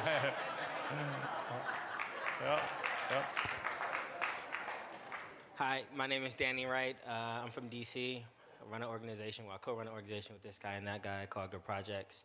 We work in the juvenile justice space. I would say that my word is warmth. A lot of the kids I work with haven't felt that warmth from adults and loving individuals. So every person I engage with, I try to give them a smile. And so that's my word. Cool, thank you. Hi, my name is Myra Martello, and I'm from Jacksonville, Florida, but also Colombia and Mexico. And my value is authenticity. It's really seeing people for who they are and not what I think they are. Beautiful, thank you. Hi, my name is Jennifer Blatz, and I'm from Cincinnati, but I'm really representing 70 communities doing work across the country around community building and improving education outcomes, and we value results. Oh, yes. Yeah. Hi, I am Sharika Valaire, and I am from Houston, Texas, and my value is transparency, and I work with youth with mentorship, leadership, and entrepreneurship. Oh, thank you, yeah, all right. Should I go? Hello, my name is Jonathan Ferrara. I'm from New Orleans, Louisiana. I'm an artist and culture producer, and I have a group called Guns in the Hands of Artists Foundation, and my value would be passion, because it's inspiring to other people to do shit. Yeah. Hi, Cheryl Hughes from Chicago. Chi-town, yeah. Community voice. Yeah, thank you. Yeah. Hi, my name's Yvonne Reeder, and I'm from Greenville, South Carolina.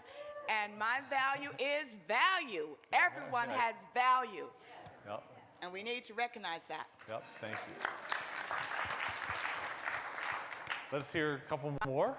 Hey, my name is Mike Dixon, also known as Mike D. I'm from DC. I work with Kindred, and I value perpetuation and legacy. Nice. Hi, I'm Sister Jenna from the Washington metropolitan area. I represent the Brahma Kumaris, and I'm so clear our value is inclusivity. Thank you. Thank you. Beautiful. Yeah.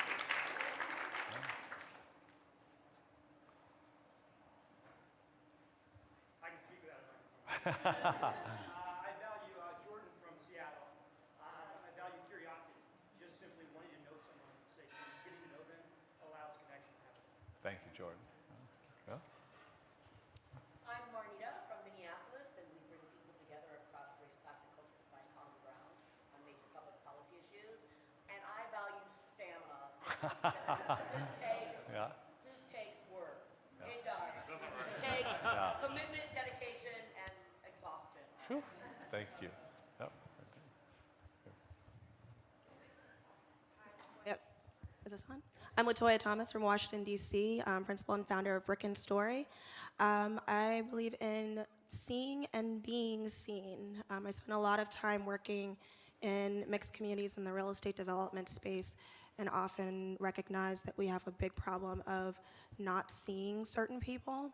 And so I think the ability to change our ability to see each other and then also to help other people see the people that are often overlooked is a really big value. Yeah, thank you. I'm Jane Stevens from Woodland, California, and my value is courage. Courage to be vulnerable as well as courage to GSD. So I'm Peter Block from Cincinnati, Ohio, and my value is economic equity. Yep. Thank you. I want to talk about the money. Thank you. Yep. I'm Donna Murphy from Fairfax, Virginia with Better Angels. We're fighting polarization in this country. So my value is caring. I care about liberals and conservatives. Oh, thank you. Let me ask another question now. And the shorter version, how do you create community? Let's just hear some of the methods now. How do you create community? Or how do you solve problems? What do you get done?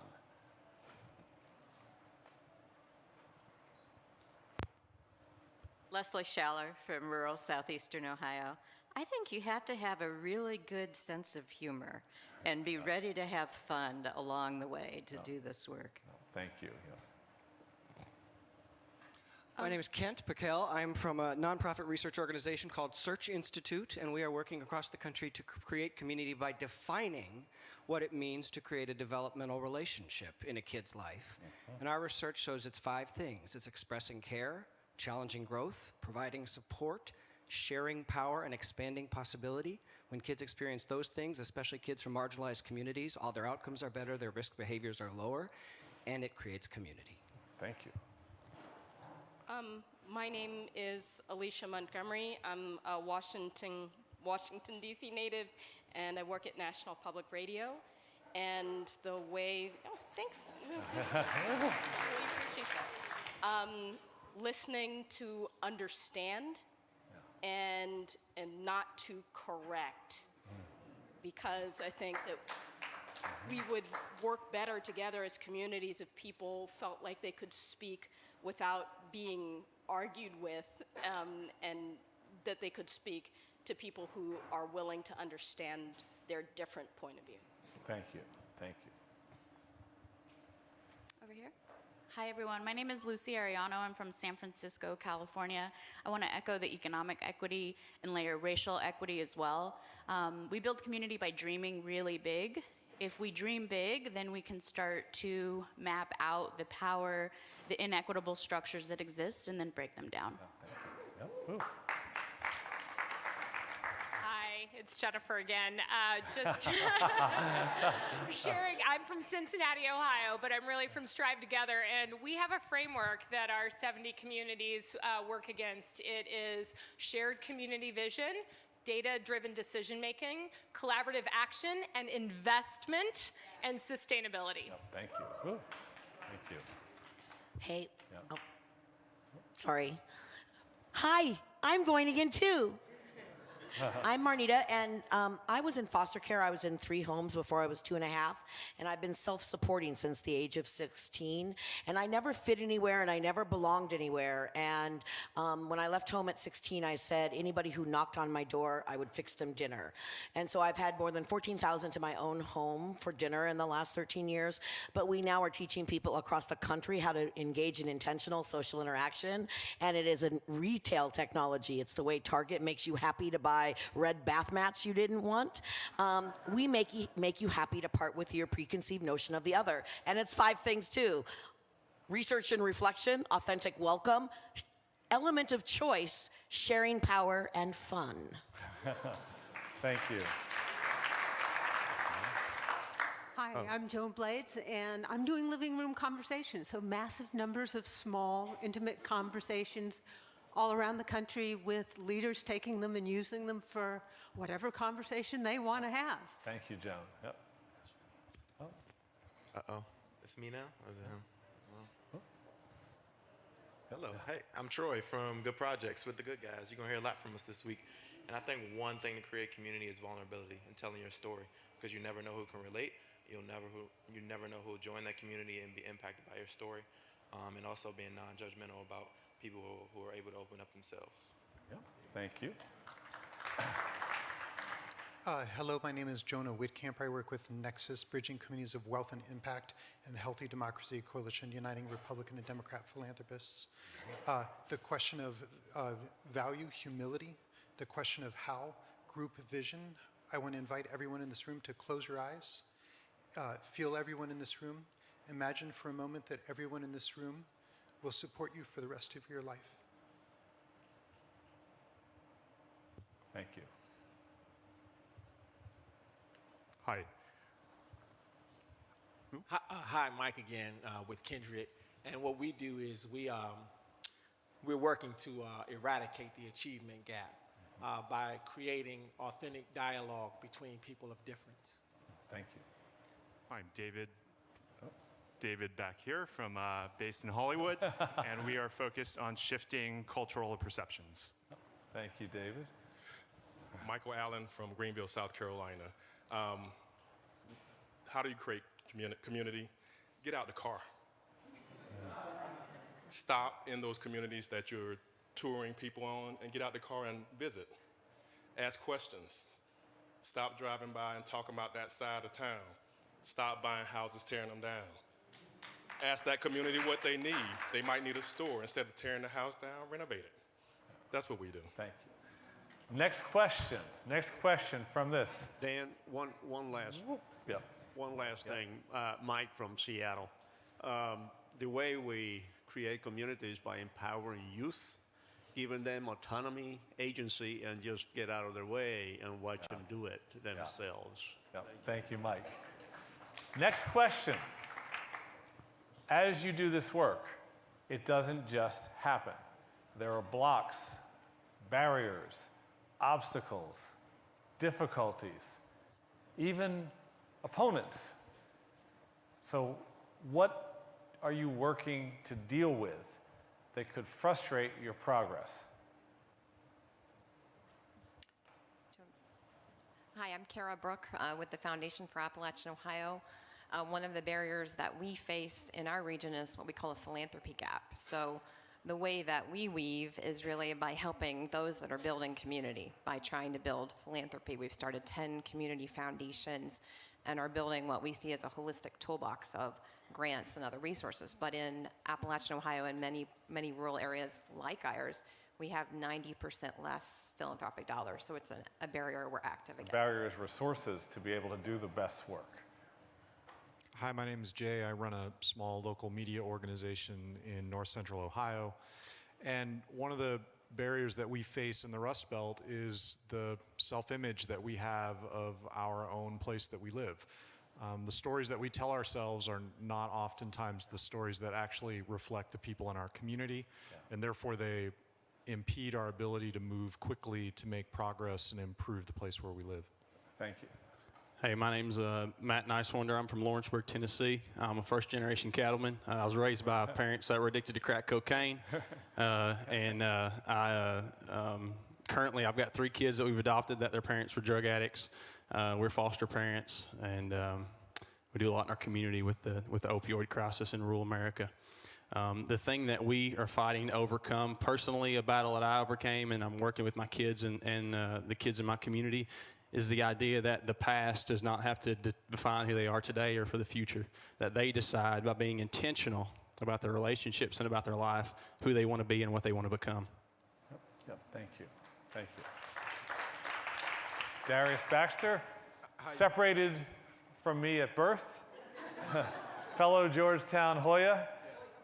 Super proud of him. Darius? Yeah, I'm proud of your daughter. She's graduating. Me too. Yeah. So Darius Baxter, rounding out the 3, the good guys. Guess I figured might as well got to do it.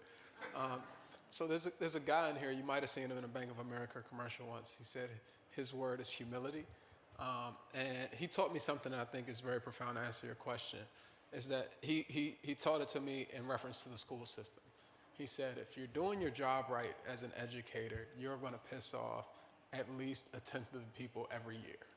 So by your 5th year, you've pissed off about half of the people.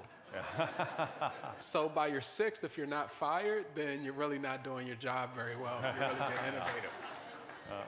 And then he put it, talking about faith, he put it in reference. He said, think about Jesus. Jesus started his ministry at 30, and he was crucified by 33. So he was really doing his job well. So I think for all of us in this room, I'll just say, just continue to break barriers. I know in our experience as young people, people have told us that's not possible. You can't do that. That's the wrong way to do it. This is how it's always been done, but we just continue to push forward. So I'll say to you guys, if you're not pissing somebody off, then you're probably not doing your job right. Thank you, Darius. Hello, my name is Tiffany Clark. I'm from Jacksonville, Florida. And one of the barriers that I believe that we are experiencing in parenting, I am a parent first before anything else, is perception. Parents are a community's greatest resource. And one thing that I think community leaders and city leaders fail to realize is that you do not get parent involvement without parent engagement. But we have to change the narrative and the perception about parenting. Thank you, Tiffany. Thank you. How's it going, everyone? I'm Jessica Disu again from Chicago. And a barrier in this work that I'm doing with organizing young women and girls of color between the ages of 12 through 24 in Chicago, of course, is funding. When I started my Her Story program in 2010, I used to be a high school teacher when I was 21. I'm 30. I know I look younger than what I am. When I did that, you know, there was actually no funding for the program. So I was a teacher, so I created an after-school program. And I was working with the Campaign for Black Male Achievement and Open Society Foundation since 2009, and so they would have me come to New York and do different things. And then in 2012, I decided to pivot my focus from focusing on women and girls to focusing on black boys and brown boys between the ages of 14 through 24, since they are most victims of gun violence and homicide. And from there, I was then able to raise $350,000 for my nonprofit organization, doing work with black boys in my community. And so I decided in 2016, after President Trump became the president, to repivot my focus back on women and girls, because who's keeping our girls? And so what I found is that one of our biggest supporters of my nonprofit is Google.org. And when they approached me, it was more so they were really enthusiastic about my brand as FM Supreme, a hip-hop artist, humanitarian rap artist, and I kind of had to push Her Story to them to get them to fund it. And so I think that right now we're in a time where women and girls are being lifted up, so it's becoming a trend in philanthropy to fund that. But I think that we really need to do more investment in women and girls of color. And so I think that that is a barrier, and I find it very difficult to continue to raise money around for my program, even though we do have the results that people like you are looking for. Thank you. Thank you. Yep. I'm Sangeeta. I'm with Kindred and with GW's Human Services and Social Justice Department. I think one of the barriers mentioned earlier is the lack of support for parenting. And I think considering race in what service relationships look like across the service industry is a major barrier in building trust in minority communities. And centering those voices has to be so central to what we do, given that services often are not provided by the very same people who have those ideas. So centering and doing that. Thank you. Yeah. Rebecca Bowen, YMCA of the USA. I'm from Boston. The Y is from everywhere, right? For us, I think the biggest obstacle is, you could call it polarization, you could call it identity politics. But as soon as people identify only with themselves, they won't talk to each other, you can't partner. Yeah, thank you. You know, everybody is talking about these barriers, and you're talking about them in a way that shows you've really reflected on it. There's sometimes that the barrier is so profound that it's not comfortable to even talk about it. And I'm wondering if anybody would like to express that kind of barrier. The one that you don't want to talk about.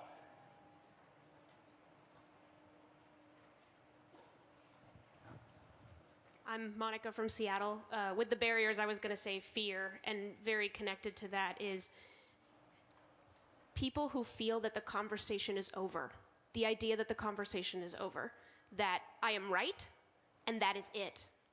And if I hear a different perspective, it is so threatening to my comfort, having arrived where I am, that I cannot engage, I will not engage. I think that that can be very well intentioned. It can come from a sense that we are battling for things that are very important. But at the end of the day, it really impedes so many other things. And I struggle so much trying to figure out how to get people to open up when they feel like the best thing they can really be is closed and deliberate forever. When you're struggling, what are you struggling against? Why is it even hard to express that? To express that particular thing? Yes. What is it you're struggling with? I think the sense that maybe some things are right and they are absolutely right, and that we do need to end the conversation. And I don't know that as a society we've been able to tell the difference. And so also different parts of our country and different communities move through culture change in different ways and at different paces.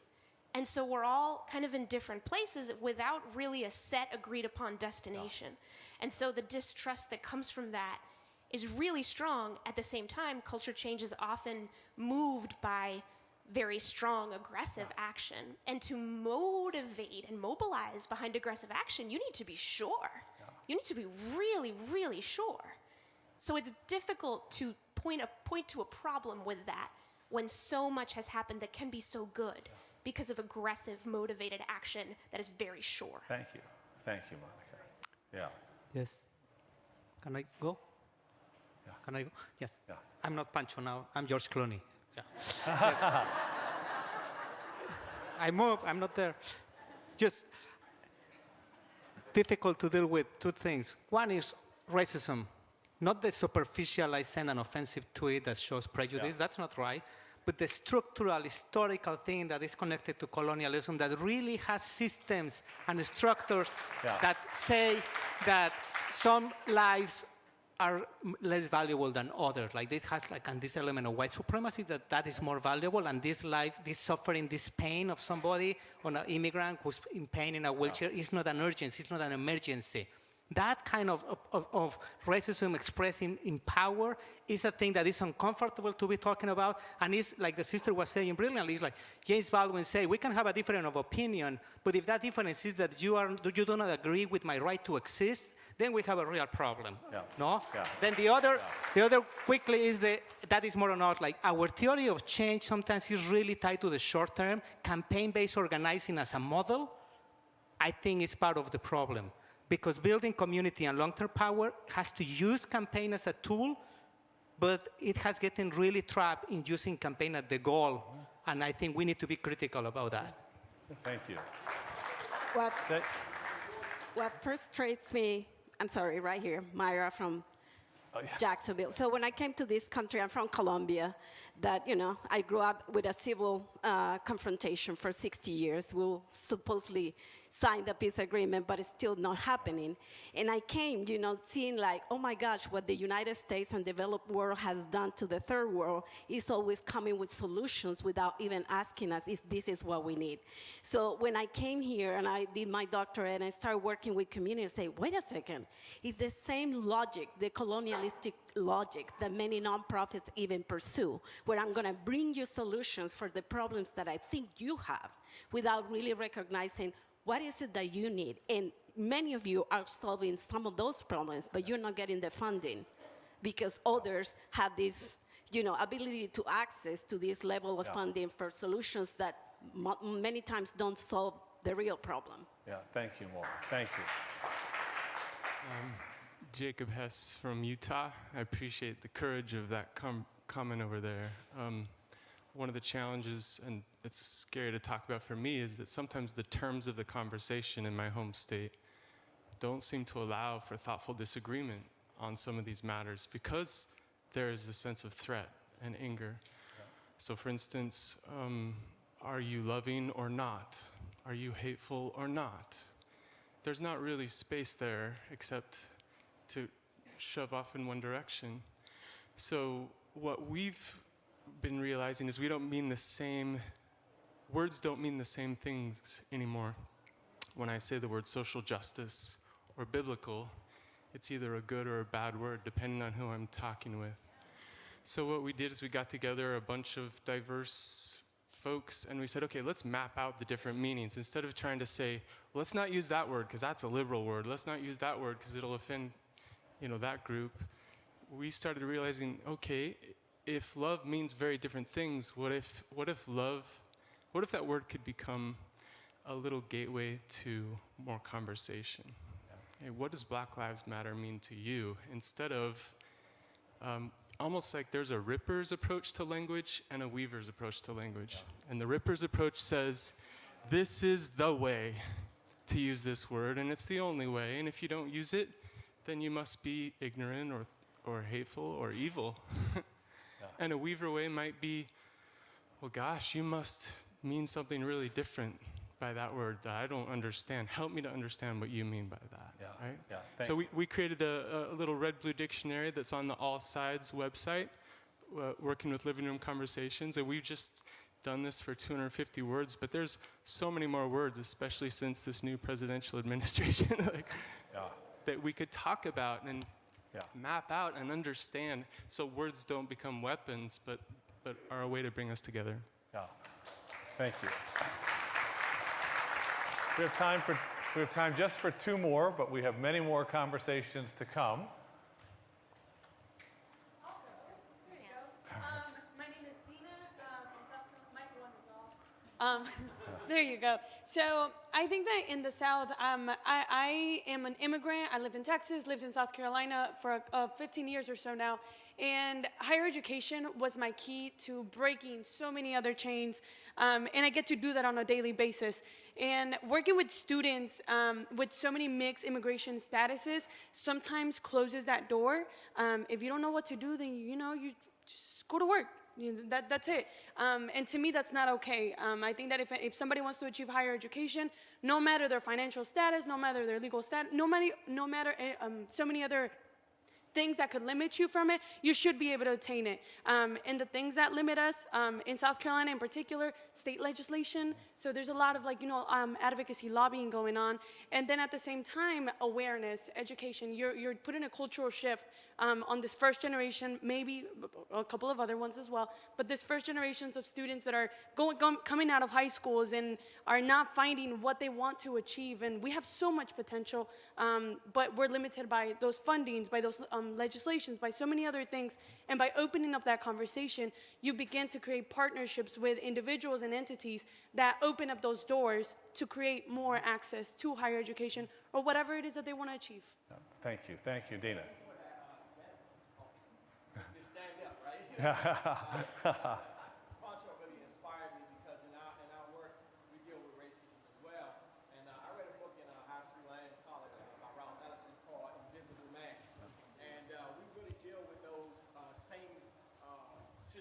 those same challenges even today. Not just overt racism though, even covert racism. Sometimes you're not seen, and trying to work, against that in this achievement gap and in this area that is so highly gentrified is very difficult because white folks, right, don't consider themselves minorities, but in our schools they're minorities, but they speak with the majority type voice, and it's very challenging to make room for those that don't have that same cultural norm. Yeah, thank you. And one of the things we are trying to do with this chance to be together is to invite that deepest level of reflection about what is the work we are called to do, what are the values that animate it, what are the challenges, practical, but also moral, spiritual, the deepest challenges that we're confronted with through the work.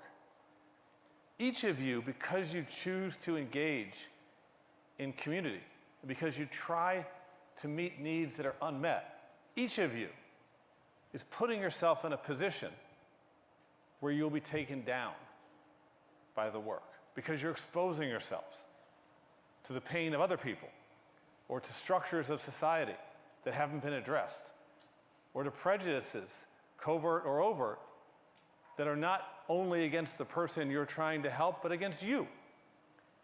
Each of us, in taking the risk to be a weaver, is also taking the risk to feel ever more acutely the frustrations, the barriers, the obstacles, the inexpressible sometimes feeling inside that this isn't working. That can call into question the whole orientation of our work. And you're more at risk, we're more at risk of feeling those feelings precisely because we're doing the work, precisely because we're on the front lines, building relationship, engaging in community, and seeing vulnerability. Precisely that can bring us down. So what is it that can bring us up? What is it that can allow us to engage reality at its most painful sometimes and come back up buoyant and ready for the next day? Our thesis is that you do that for each other. We'll figure that out together over the next few days. We have 20 minutes now for a break, and then you're going to hear the voice of God, I think, summoning you to the small tables for more intimate conversation. Thank you all for this conversation and for getting us started. Yeah. Thank you. We are now entering into our first break. This is the voice of God. Hello. We ask that you use the next 20 minutes as a moment of input. Replenish yourselves. That might mean you head out to the farmer's market. We have free produce and snacks out there. That might mean that you visit our quiet space just to take a breath. Or that might mean that you continue the conversations. Either way, we will be meeting at 4:15 in the small circle area.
It's funny, I've never spoken in one of these circular stages. So I've got to get used to sort of twirling around and pirouetting a little bit, you know, which is good because, you know, hands-free, right? I can range out, I can stretch, which is good, show off my wingspan a little bit, you know. Yeah. Well, hey, this is an incredible moment, and this is a unique and remarkable gathering, I have to tell you. First of all, my name is John Wood Jr. I'm with an organization called Better Angels. Better Angels is dedicated to the work of political depolarization and really sort of creating a sense of shared identity and common community across political lines, from left to right, Republican, Democrat, and everything else in between. But of course, within these groups falls many other categories. And one of the things that is really a difficult matter for us to deal with in the context of our politics today, and our society more generally speaking, is race. Race relations. It's one of the great challenges of American history, maybe the great challenge of American history. And so I come to this subject with a great investment and a great interest in seeing to it that we can find ways to love and empathize with each other across the racial and the ideological divide. So I came to politics as a political candidate. A number of years ago, I was a nominee for Congress in Los Angeles. And I had a bit of a canned opening line, which some of you may have heard, but for those who haven't, it's not quite, hasn't gotten old on everybody yet. I was 26 years old at the time, and people would ask me, they would say, what qualifies you, the age of 26, to run to represent a district as complex and diverse as the California 43rd in Los Angeles? I would tell people, because it was a mixed district, multicultural, predominantly inner city, predominantly African-American and Latino, but with a contingency of Republicans and suburban middle-class white people in it as well. And I would tell people, I would say, well, I come from a unique sort of background. My mother happens to be a liberal black Democrat from inner city Los Angeles. My father happens to be a conservative white Republican from Tennessee. I grew up explaining my father to my mother and my mother to my father, and that's why I think I can represent a lot of you. So. And now my father didn't particularly love that story because with him it was kind of technically true. He was born in Tennessee, but he grew up in Los Angeles, grew up a Democrat, became a Republican or conservative later. He was one of those folks who felt like the Democratic Party had kind of left him behind in some sense. But one of the reasons why the story was valuable is because it gave me the opportunity to tell stories to people in the district, to people in my community, that was able to show people the fact that at the end of the day, we have all of these differences between us, but there are things that weave us together into a common story. What I've discovered is that the most powerful tool for communicating empathy and shared identity in the context of our common community is the tool of stories. Stories lubricated by the ethic of love, I would say. And so my father, he is a conservative, he is a person from the South, even though his politics shifted over time. He raised me in a very traditionalist sort of way in many respects, raised me to believe that the United States of America was the greatest country on earth, that there was something unique and exceptional about our culture and so forth. But my father was a person whose heroes in life growing up were Willie Mays and Muhammad Ali and Bill Evans, white jazz pianists who came to fame playing with John Coltrane and Miles Davis. My dad was a person who loved black culture from the very beginning, a person who had spent his career, he's a jazz musician himself, playing with black musicians, working with black artists, and he raised 2 black sons who he loved more than anyone else in this world. So I was able to talk to people in the inner city community and say, I know we've got feelings about Tea Party supporters and conservatives and so forth, but the stereotypical image that we have in our mind is not always the image that reflects the individual in reality, and so we have to recall the common humanity that exists between us because these stories are real. And one of the things I was able to do in campaigning in front of conservatives in the community, talking to Republicans in Los Angeles and elsewhere, was to talk about the inner city stories that they don't know and the reasons why people of color feel a certain way oftentimes, feel a certain sense of inward conflict about our love for this country, the United States of America. Because on the one hand, there is no limit to the inspiring stories that the black community has to tell, and I speak to that because I have a particular connection to that. But on the other hand, there is a history of difficulty that a lot of people have a difficult time having a window into. So sometimes people will ask the question, they'll say, well, why is it that folks maybe on the left and folks of color have a difficult time sort of embracing the greatness of America. And America is a great country. It's a beautiful country. But if we talk about the history of this particular group of people, we all know about slavery. We can go back 200 years to a time when people were in bondage. And we can recall that coming out of slavery, there was 100 years of Jim Crow oppression.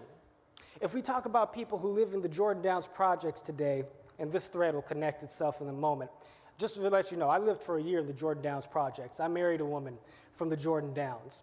I, on one side of my family, have white millionaires, and on the other side of my family, have black people from the inner city. I grew up in 3 different areas: multicultural, middle-class Culver City, day-to-day. Spent the weekends with my inner-city relatives on the black side of my family. On Saturdays and Sundays, and on holidays, I went to visit my wealthy white relatives in La Jolla County and city in San Diego. They had a house right down the street from Mitt Romney's, the one with the car elevator, if you guys can recall that. I knew, and after marrying my wife and living in the Jordan Downs projects for a year, I met black people in the Jordan Downs who had never been to the beach in Santa Monica. And that seems like an impossible thing. So you go to slavery, you think 200 years in bondage, you come out of that, the difficulty of Reconstruction, segregation, terrorist oppression at the hands of the Ku Klux Klan. Many black people living in the South, when you got into the middle part of the 20th century, moved out to the West Coast for the opportunities to work in the munitions factories during World War II. That's how people wound up in the Jordan Downs projects and the Imperial Courts, the major housing projects in the West Coast. But manufacturing opportunities ultimately went to China. Economies changed domestically. And during the 1960s, a time when we think of as representing great social progress in the United States, you also had the decapitation of black leadership. You had changes in policies that through the Great Society programs gave us a way to subsist. But with the erosion of economic opportunities, subsistence didn't provide a sense of community, and so social ambition wound up going in the direction of joining gangs that were flushed with drugs coming in from outside of the country. The domestic economy, the way to find ourselves in a situation to where we had a sense of community around us, was tied to a life of crime and violence, and then mass incarceration comes on top of that. And it leads us to a situation to where to this very day, in 2019, we have young black men living in inner city housing developments and projects whose only experience with white people has been experience with aggressive police officers, overworked social workers, and public school teachers who very oftentimes mean well but can't keep up with the demands of the job. Tell me, at what point in this story has a young person in the Jordan Downs projects who comes from this history ever truly been free? And so it's nobody's fault alive today that this history was set in motion the way it has been. But it does leave us to a situation to where this young man's experience in America has been circumscribed in a vicious sort of way, and yet we wonder, why can't this young man love America the way we do? You know? I'm a young black man, but my experience was different than my brothers in the projects and so forth, right? And yet, on the other hand, it's important to remember that when we talk about suffering in the American experience, in American history, in American reality, day by day, we're not just talking about black folks and Latinos and LGBTQ community and other people of color and marginalized folks, because frankly, white people have suffered in this country too. And when we think about people who, let's say they voted for Donald Trump, let's say they're people who we think of as having a backwards point of view towards multiculturalism, towards America as a melting pot, a place to assimilate. We oftentimes talk in terms of wanting to sort of get away from that type of whiteness, you know? Talk about whiteness sometimes as kind of a blinding kind of thing that certain people wear, and they can't see past it because of privilege and so on and so forth. And look, terms like white privilege, they speak to a particular reality. But if you're a young person living in the Appalachian South, your ancestors were people who were not slave owners for the most part, by and large. Your ancestors were people who were looked down and spat upon by wealthy Northerners before the Civil War era, as well as wealthy Southern plantation owners. Your ancestors were people who were pressed into a battle to defend your soil that you really had no business fighting, that wasn't in your interest, and you did it because that's what the community was telling you to do. And you fast forward 100 years through rural poverty, and you go to the difficulties of the civil rights movement, and we see the social progress being made in America adopting this conviction that says that, okay, you haven't solved all these problems, but we hear you, Martin Luther King Jr., with your dream, and we want to bring young black boys and girls together. So let's integrate the schools, let's integrate the armed forces, let's do things to make things more equal. But a lot of us white folks, and now I'm speaking as a white folk too, by the way, a lot of us white folks are going to put the moral blame of racism on the shoulders of people in rural communities, people in religious communities, people who never had as much opportunity as so many of us who grew up in the cosmopolitan and metropolitan centers of American life, those of us who had the opportunity to go to academies to succeed in entertainment. There's a cultural narrative that comes forth where some of us white folks are able to sort of bolster our claim of nobility by disassociating ourselves from whiteness because it doesn't mean anything to us. We're woke, right? We have a sense of sophistication about us. It's these poor, rural, dirt farming Christian people that are really the problem. Even though we had racism in Los Angeles, we had redlining that kept people in Watts and living along the Crenshaw corridor and in Inglewood from being able to move westward to buy a house in Inglewood because corrupt real estate practices wouldn't allow them to purchase home. They couldn't move east across the Alameda corridor because they get beaten by the cops. That happened in LA.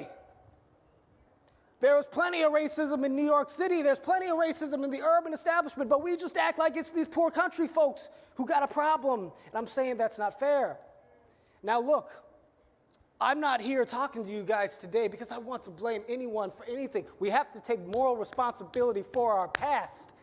It's definitely true. I know this clap thing gets on people's nerves a little bit, the Twitter clap, but it's kind of a black thing. A lot of people don't realize that, but so y'all know what I'm talking about.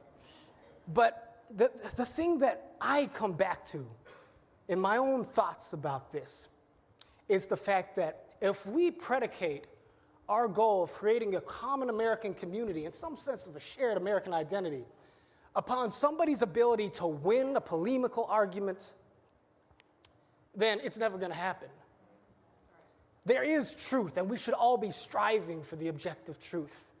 But we are all destined to strive for the objective truth from the vantage point of our subjective personal experiences. We've all lived different lives. So is there anything that can transcend our differences in the project of trying to create community? And my answer to you is that yes, there is. It is the power of love. Through nonviolence, love as a social value. Somebody asked me, what does love like that mean?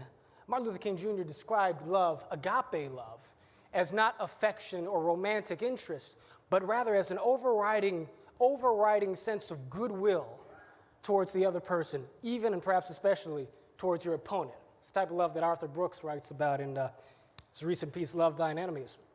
Love Your Enemies. And Martin Luther King Jr., in talking about integration and the need for us to transcend racism, he didn't talk about it in merely structural terms. Of course, Dr. King was very committed to remedying the mechanisms of structural oppression, but that was the beginning. It was a subcomponent of a larger moral mission. Dr. King made an active distinction between desegregation, which was removing the barriers that stand between us and being able to occupy the same lunch counter, go to the same schools.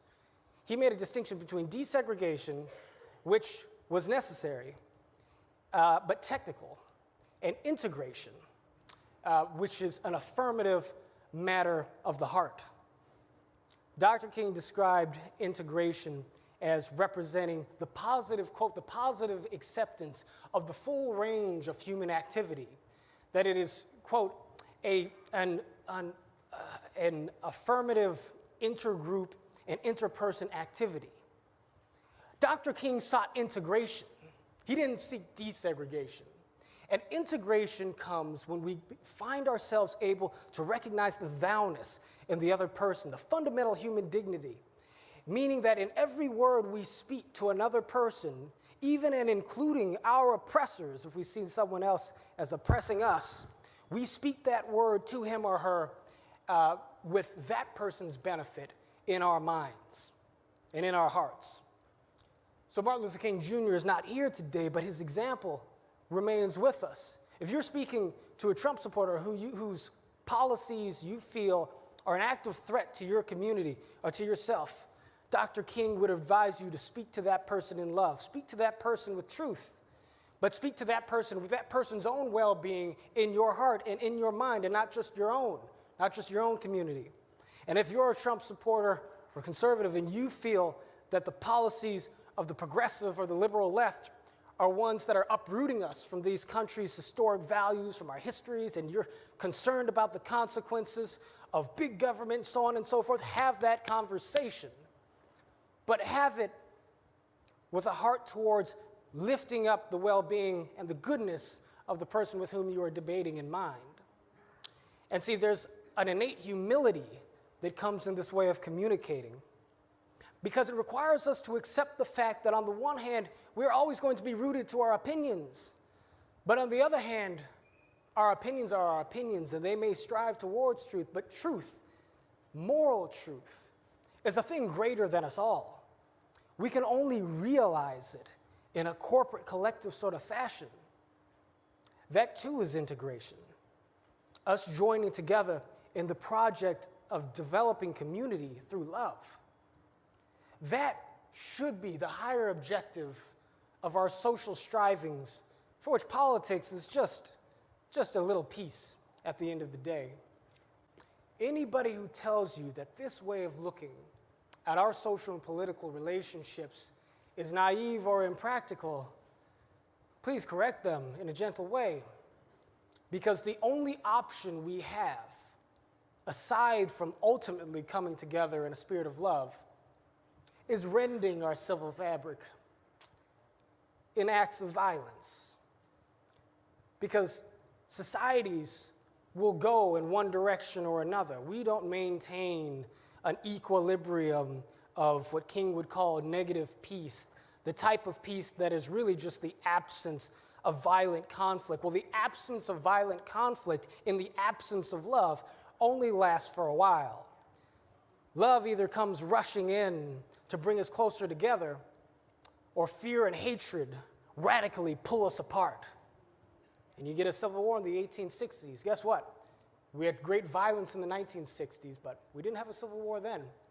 We had a moral message that came through, an ethic of love as a transformational social value that allowed us to amplify and restore a sense of common community, and even beyond restoring it, that allowed us to call upon the traditional and conservative values of this country in order to justify an attempt to realize a more progressive and perfect sort of liberal view of what the future could be. Dr. King spoke a language that appealed to everybody's emotional and moral foundations, because love allows you to do just that. When people are coming from a human place, that means they have something in common with you. And so I ask you all to remember that, to adopt this ethos of love and nonviolence in your heart, and to then apply that to the act of community building, because that's what's special about this moment. This audience is an unlikely crowd, let me tell you, especially after talking to a few of y'all for 3 or 4 minutes. It's like, how do we all get in a room together? You know? That didn't happen automatically, except that the better angels of our natures have carried us here. And now we're wondering in this moment, how do we transform this creative energy and this enthusiasm, given the fact that we still, all of us, have all sorts of differences, culturally, politically, etc. How do we transform all of this into a movement towards community building that is able to contend with the forces of polarization and division in our society? And my answer to that is that, first of all, there are a lot of people doing individual and organizational things that can fit together in a structural way that would allow us to employ nonviolence in a manner in this generation, not merely to oppose corrupt laws, but to actually build noble structures, and that's vital. But there's also a spirit to our work here which will allow us to articulate a message of love that is more powerful than the tones of division coming from the right or the left. Because it's not about right or left. It's about humanity. And that should be what it is to be an American, black or white. With that.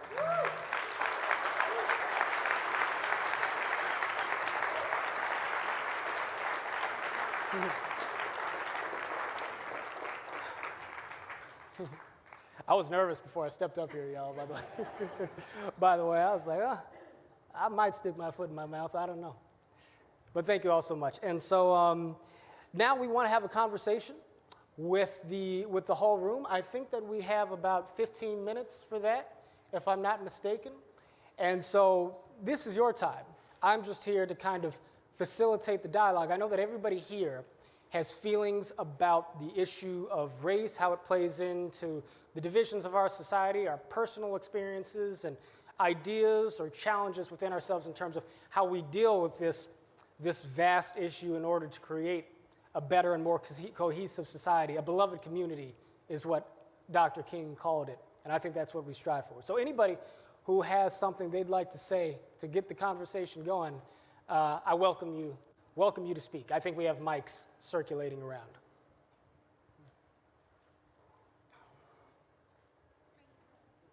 I'll go right here, right behind you. Oh, okay. I'll stand up. Okay. Hey, everyone. Hey. All right. Good. It's great to be in community with you all. My name is Darius Ballinger. I'm coming from the south side of Chicago. I'm executive director of a mentoring organization for boys and young men of color. And so specifically when we talk about the conversation of race, I want to use an analogy that I learned early on. And it says that when Pharaoh wanted to keep the enslaved people enslaved, he made sure that they argued amongst each other. All right. And I don't know where you are with things, but I stand true that there's a good and evil in the world. I stand true in the belief that there is something else that wants us to be more divided than we already are. And I know our society has already constructed race in a way that's far to get away from. But the more we can tear down those divisions and see the humanity of all of us, I think we'll be better off.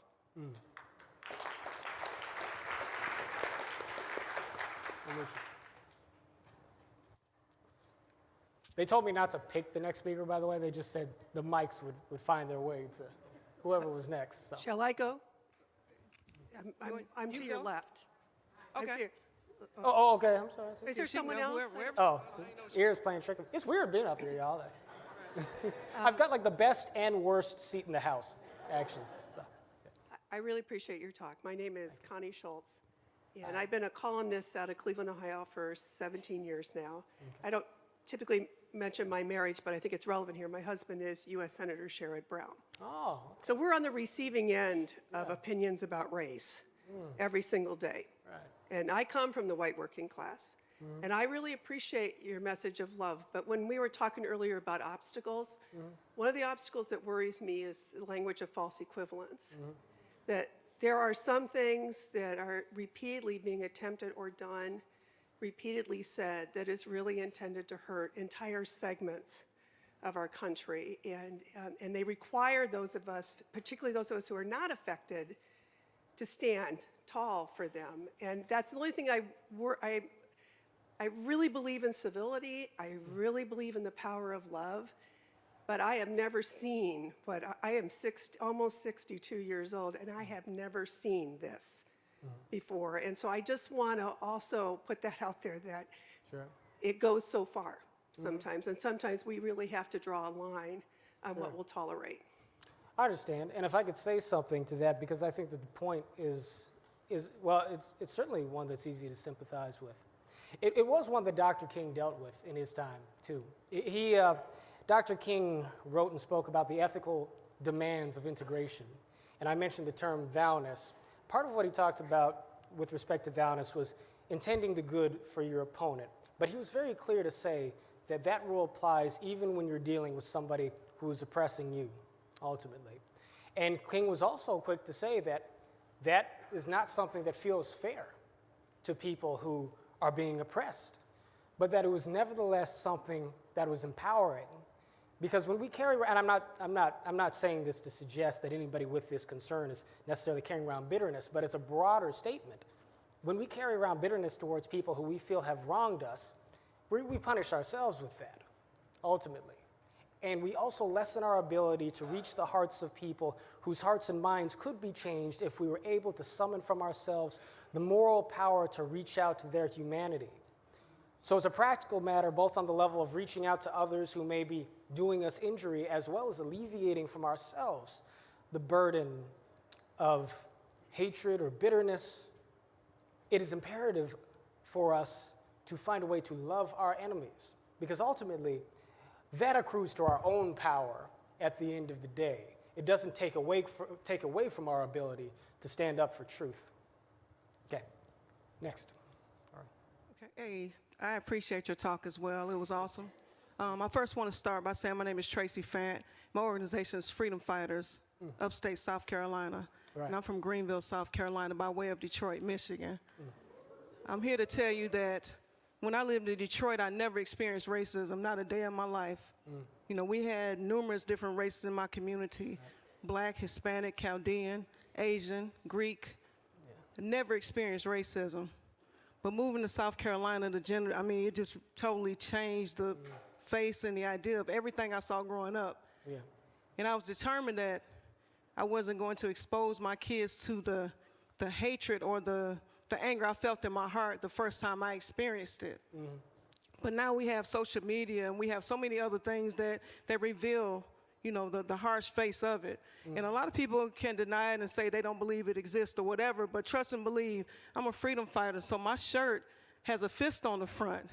That fist on the front doesn't mean black power or anything like that, although I feel that though I'm black, I am powerful. You know what I'm saying? I don't see anything wrong with being black and powerful, but the fist does not mean black power. But I got a lot of hell because of the emblem on my shirt. A lot of people even reached out to me and said, you need to change your logo. And I said, no, you need to change your mindset. Because the fist breaking through concrete represented us breaking through in the community and joining together, joining forces with other organizations and bringing people from all different walks of life together, promote unity and justice and freedom and peace and everything that Dr. King spoke of. When I was 12 years old, I sat in the same room with Rosa Parks. I attended Greater New Mount Moriah Baptist Church, being led by Reverend Benjamin L. Hooks, who at the time was the leader of the national NAACP. So I know all about the movement, but I still didn't know about racism. Right. And so for you to speak that, young man, I truly appreciate everything that you said, but it still exists today. Oh, I'm not I sit in the room, you know what I'm saying? I sit in this room right here, right now, and I wonder how many people really get it. I got to go back to Greenville. I'm still black. I'm still a female leader. So not only am I black, but then also I face sexism because I'm a strong female, a strong black female who is outspoken, who speaks up for others, who is a voice for the voiceless, who is not afraid to stand when it's time to stand, but I also know when it is time to step back as well. But I have to go back still being black when I leave here. And so for me, this right here is not just a feel-good moment, although it does feel good in this moment. My reality is I want to get something out of the Weave project that I couldn't get out of anything else, and that's why I'm here today. Because I told my friend I thought about walking away from it because even in Greenville, I didn't feel a connection with the group. Right. And she said, give it a chance. Give it an opportunity, become part of the conversation. And so that's why I'm here, because actually I didn't feel connected. And I sat at a table with another African-American young man who said the same thing. He said, why are we here? I don't want to leave here feeling like that. I feel like that now, but I don't want to leave here wondering why I came. If we're here to weave everything together and to connect, I want to feel connected. I want to feel the love that you speak of. Because even here, we segregated. In order for us to do better, we got to teach our kids that when they're in the lunchroom, in the lunch line, and they see somebody at the table by themselves, go speak to that person. We got to teach them how to intermingle and intertwine as well. That's what I taught my kids. Like when you go in the lunchroom, don't just sit at a table full of black kids. Mingle around, get to know people, like what you guys are trying to do here. And like I said, I appreciate it. But then again, I'm still wondering, like, when we leave here, what are we going to take away from this? A lot of great speeches. Because when I go back to Greenville, I'm still going to be black, and I'm still going to be dealing with the same stuff. So, you know, what can you say to me that's going to make me feel a little bit better about this situation? Because I know you know where I'm coming from. I don't know where the young man is that was sitting at the table with me earlier. There he is right there, but he can tell you also. And the young lady right there from Chicago, I know you feel what I'm saying. You see what I'm saying? So that's what I'm saying. Like, we love being in this room right here, but at the end of the day, we still going to be black. We still going to go back to the hood. We still going to be doing what we're doing. Yeah. And we still going to be called nigger. You see what I'm saying? We still going to be disrespected. I'm one of the most known activists in my community. I run one of the biggest organizations in my community, social justice organizations in my community. Freedom Fighters Upstate has over 100,000 followers. We have a great movement. But at the end of the day, I know all they see is a black female leading a bunch of people who they feel like they don't even know where they're going. They just want to follow something that seems big. Yeah, but see, a lot of people see a whole lot more than that out of you, including your enemies. People do see that you're power, and they recognize that you have the power to change things in a remarkable way. The fact that you're standing here in this room, you know how much social capital is in this room right now? Right. You've got the power to move people. Like a lot of folks, possibly in the community that you're talking about, maybe don't even realize that you have. Or people who are in the neighborhood who don't realize the fact that you could come up to Washington, D.C., speak to some of the most influential social entrepreneurs gathered in this nation's capital, right? The capital of the most powerful country on earth. And you could give a speech like you just gave, which is better than the speech I just gave. No, your speech is better than mine. No. Because you turned, you did the turn. You hear what I'm saying? See what I'm saying? You was doing that. You know, I didn't do that. I got to practice my turn so everybody can. I said it was so everybody weird, can see me. I didn't get that. I got the audience back and forth, you know. Yeah, you did that. I like that too. I'm gonna do that. There you go. I took notes. No, we be moving, you know. I took notes. But you hear what I'm saying? But look, it's not going to be easy. Right. It's not even supposed to be easy, I don't think. But look at the meaning and the purpose that we have. And speaking to my brothers and sisters of color real quick, I mean, this is going to sound crazy to say, but the tragedy of our ancestors' suffering has given us a strength and a moral endurance that allows us to love each other with the full passion and fervor that the Bible commands from us, right? Not saying you got to be a Christian for it, but I'm saying that you talk about looking at the stories of Exodus and so forth, people who have been a slave have a sense of what slavery really means, and therefore, black people are in a position in this country to inform the broader American conversation over what freedom means. But the thing is, why in 2019 are we still speaking it though? But like look, in 2019, we're still trying to remove the shackles. Right? You see what I'm what saying? you are already doing right. is putting together the structure for change. So you're right. My speech is definitely not enough to solve the problems we're talking about, right? But we do have to communicate with each other first. And from those conversations, the next step upon which you should judge the efficacy, the effectiveness of everything going on here today is, okay, we said the pretty words, right? Now, what's the action that comes next? That is absolutely the right question, right?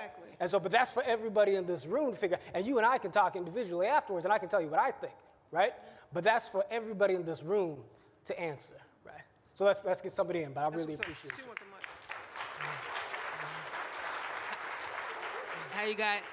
How you guys doing? Hey. First and foremost, I want to thank you. Your speech really moved me. I was actually about to cry.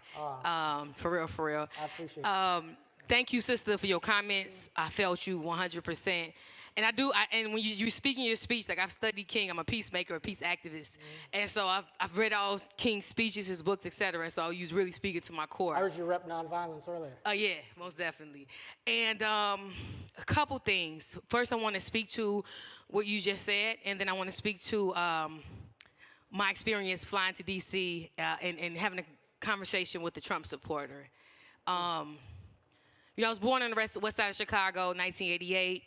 My father's an immigrant from Nigeria. My mother's African-American. Her parents were from New Orleans and Mississippi. And being raised in foster care for 4.5 years, we lived in different group homes, different foster homes, and things like that until I was returned back home to my mother. And it was during those experiences, I was almost actually adopted by a white family. So I lived with a white family for 9 months. And so in that experience, I didn't see race, right? Until I was in Bolingbrook, it's a suburb outside of Chicago, and I was on the playground at school in recess, and one of the cool girls, she was just, chilling, and her best friend was like, Jessica can't play with us. I'm Jessica. And I remember the leader of the clique or whatever was like, yes, she can, and she whispered something to her ear.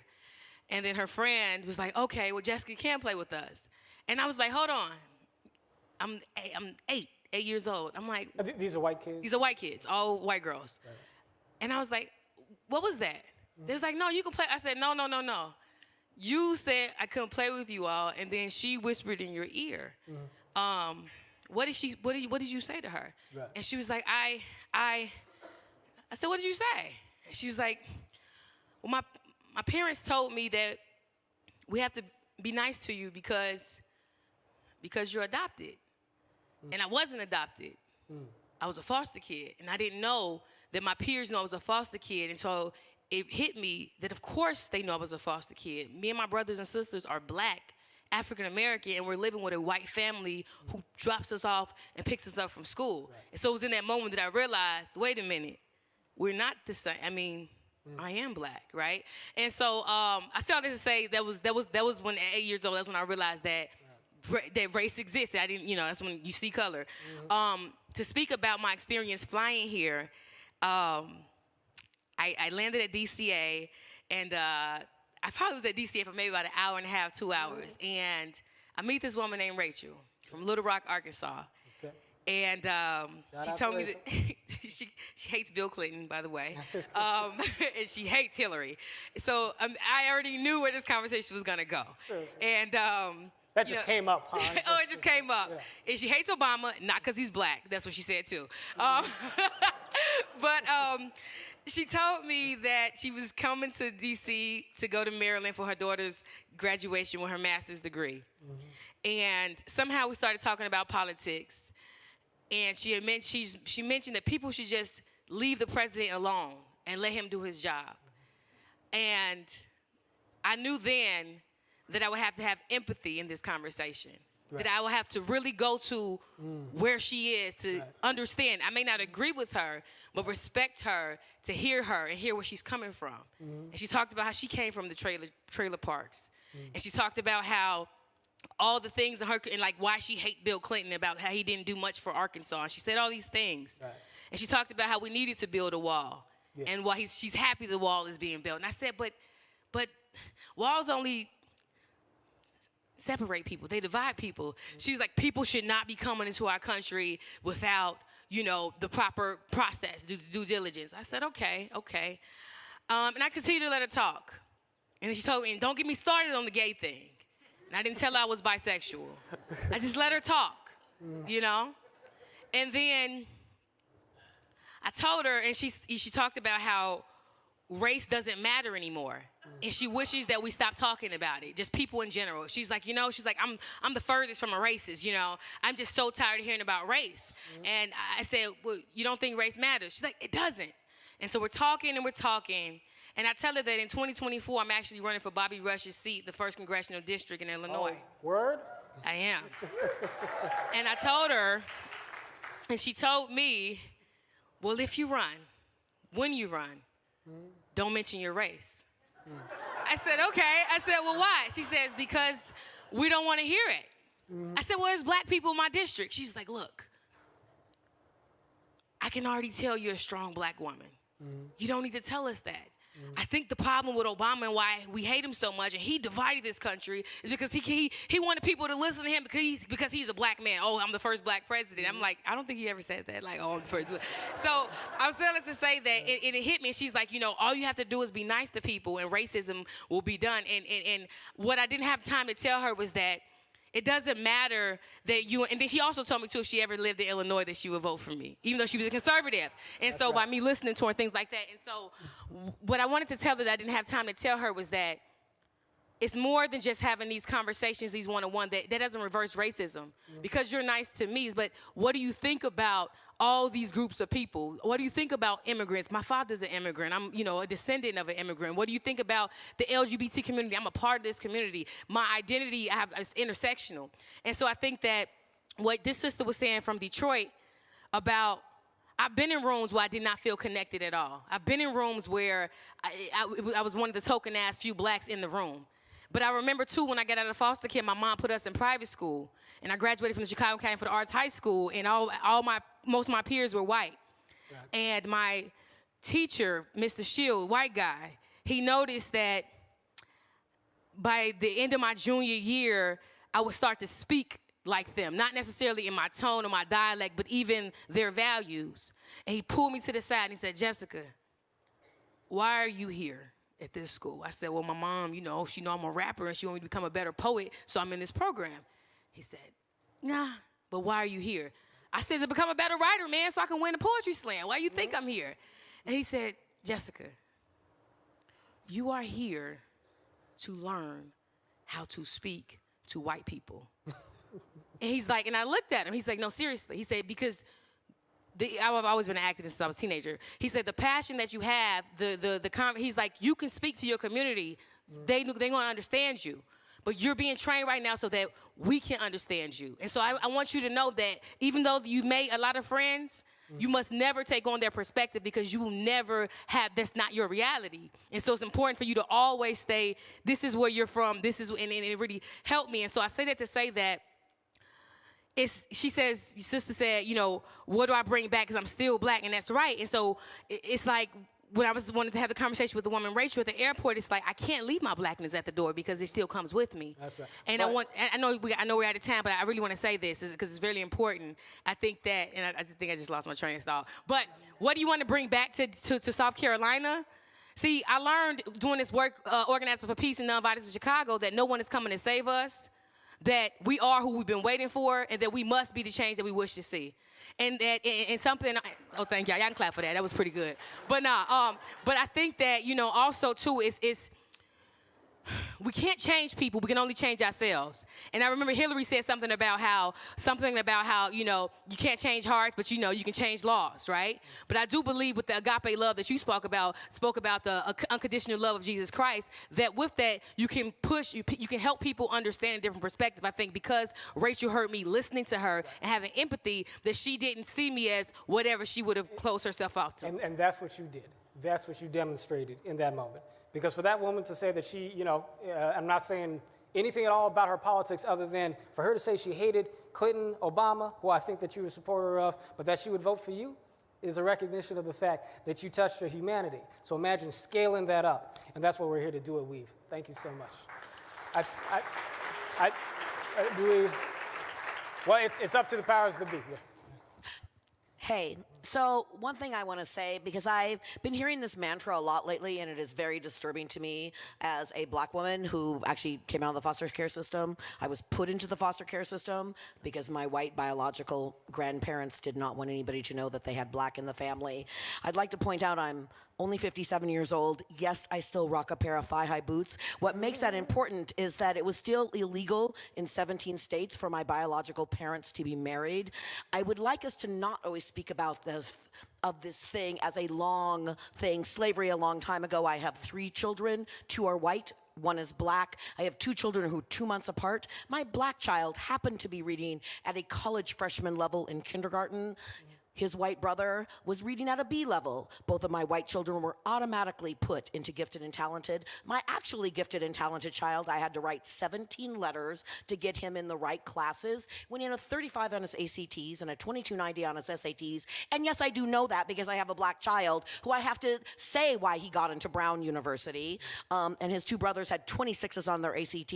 Nobody ever suggested that my white children did not deserve to go to college, and continually suggested that my black child did not deserve to go to college. It was perpetual, it was continual, and I think that we actually need to stop for a moment and say, you know what, the people, you know, don't let everybody off the hook here and say none of you were involved with the laws. There are still 40% of certain groups of people think that we should not have mixed marriages. Like, I think we shouldn't let ourselves off so easily. On the other hand, if you have a loving relationship, how many of us, like, you know, how well does it work to only tell people all the things that they do wrong? How much does it make your husband happy when you say, you know, yesterday you didn't do this? And so there is that thing when we come together across difference, not to always be talking about how we're getting it wrong and how we can be better as one community. But I worry about the weave concept only because I don't see myself in the thread. And as one little black girl growing up in an all-white town where we had crosses burnt on our yard, and I will say in 2016, when I walked on that street again, 3 teenagers accosted me, called me a nigger, and told me never to come back or they would kill me. That was 2016 on the streets of the United States. And so I would like us not to sugarcoat and pretend that there aren't some deep systemic issues that still need to be addressed, that aren't going to just be handled by saying, well, we differ. Because if one person wants to ignite and I'm a Jew as well, so I've had a little experience with the ovens. So I would prefer not. Right, right. I would like what's behind the other door. Yeah, right. No, look, nonviolence can never be an excuse for us not to speak the truth. But we do have to recognize the fact that the truth cannot be actionable unless we put the moral force behind it, right? And so that's what you're speaking to. That's what you're speaking to, Jessica. And it's this powerfully difficult balance. It's not just something that black people deal with, although obviously we've got a connection on that particular experience. But part of the reason I talked about the things I talked about was to demonstrate the fact that there's a breadth to the American struggle that's really acute in certain places, right? And again, I know enough about the experience of all my peoples, and certainly, you know, my black ancestors and so forth, to recognize the acute pain with that. But that's precisely why I think it's so important for us to adopt the most powerful weapon that we have for change. And I do think that Dr. King demonstrated that. So with that, I know that we're going to switch moderators. Is that right? Okay, gotcha. Okay, so the conversation continues. Right now, I'd like to bring up my old friend. We've done everything together for the last 5 minutes before this conversation. Mr. Harry Timms. Harry, where you at?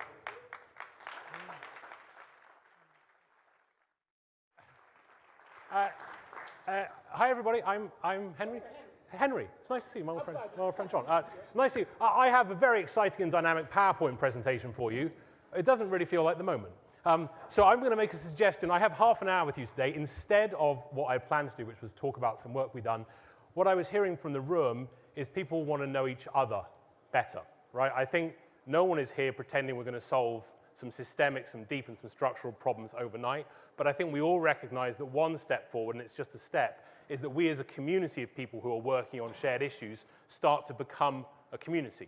And many people in the room, I think, are not yet feeling like a community. So instead of my dynamic and exciting PowerPoint presentation, which can very happily disappear now, and we'll save for another day, let's spend the next 25 minutes with the person next to you, and ideally use someone you don't know. Find someone in this room you don't know, and let's start the kind of conversations that have been provoked by those in the audience today. You want to hear some people? Okay, great. You want to keep everyone speaking? Great.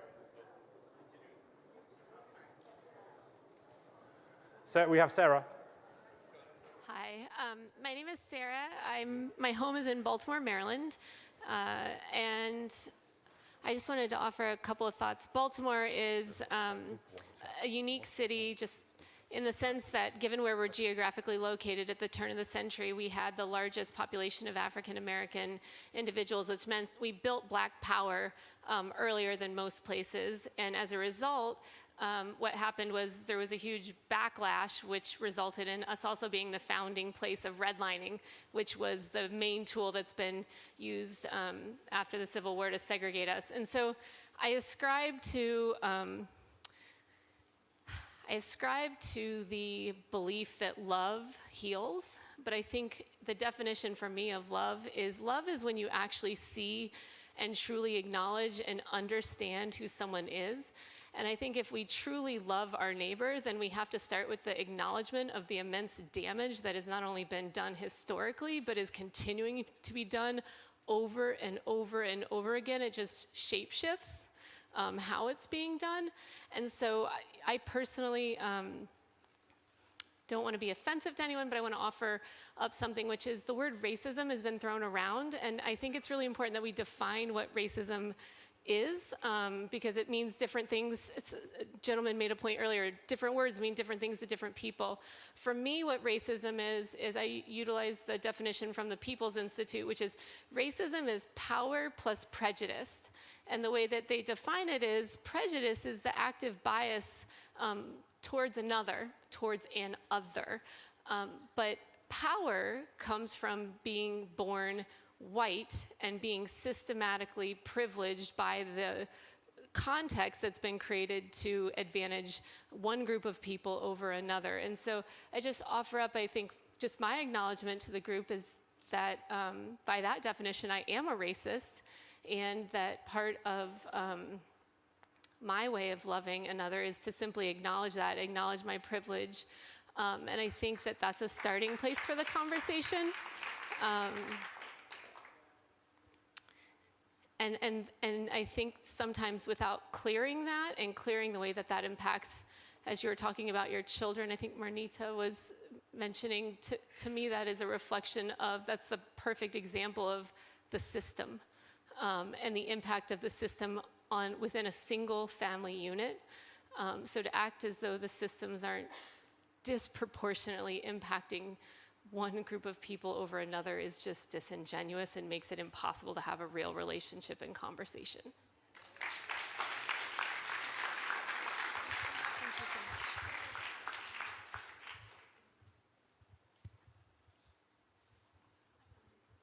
Okay, I think we're going. Hi, my name is Alicia. I don't really belong to an organization because I graduated 2 days ago, but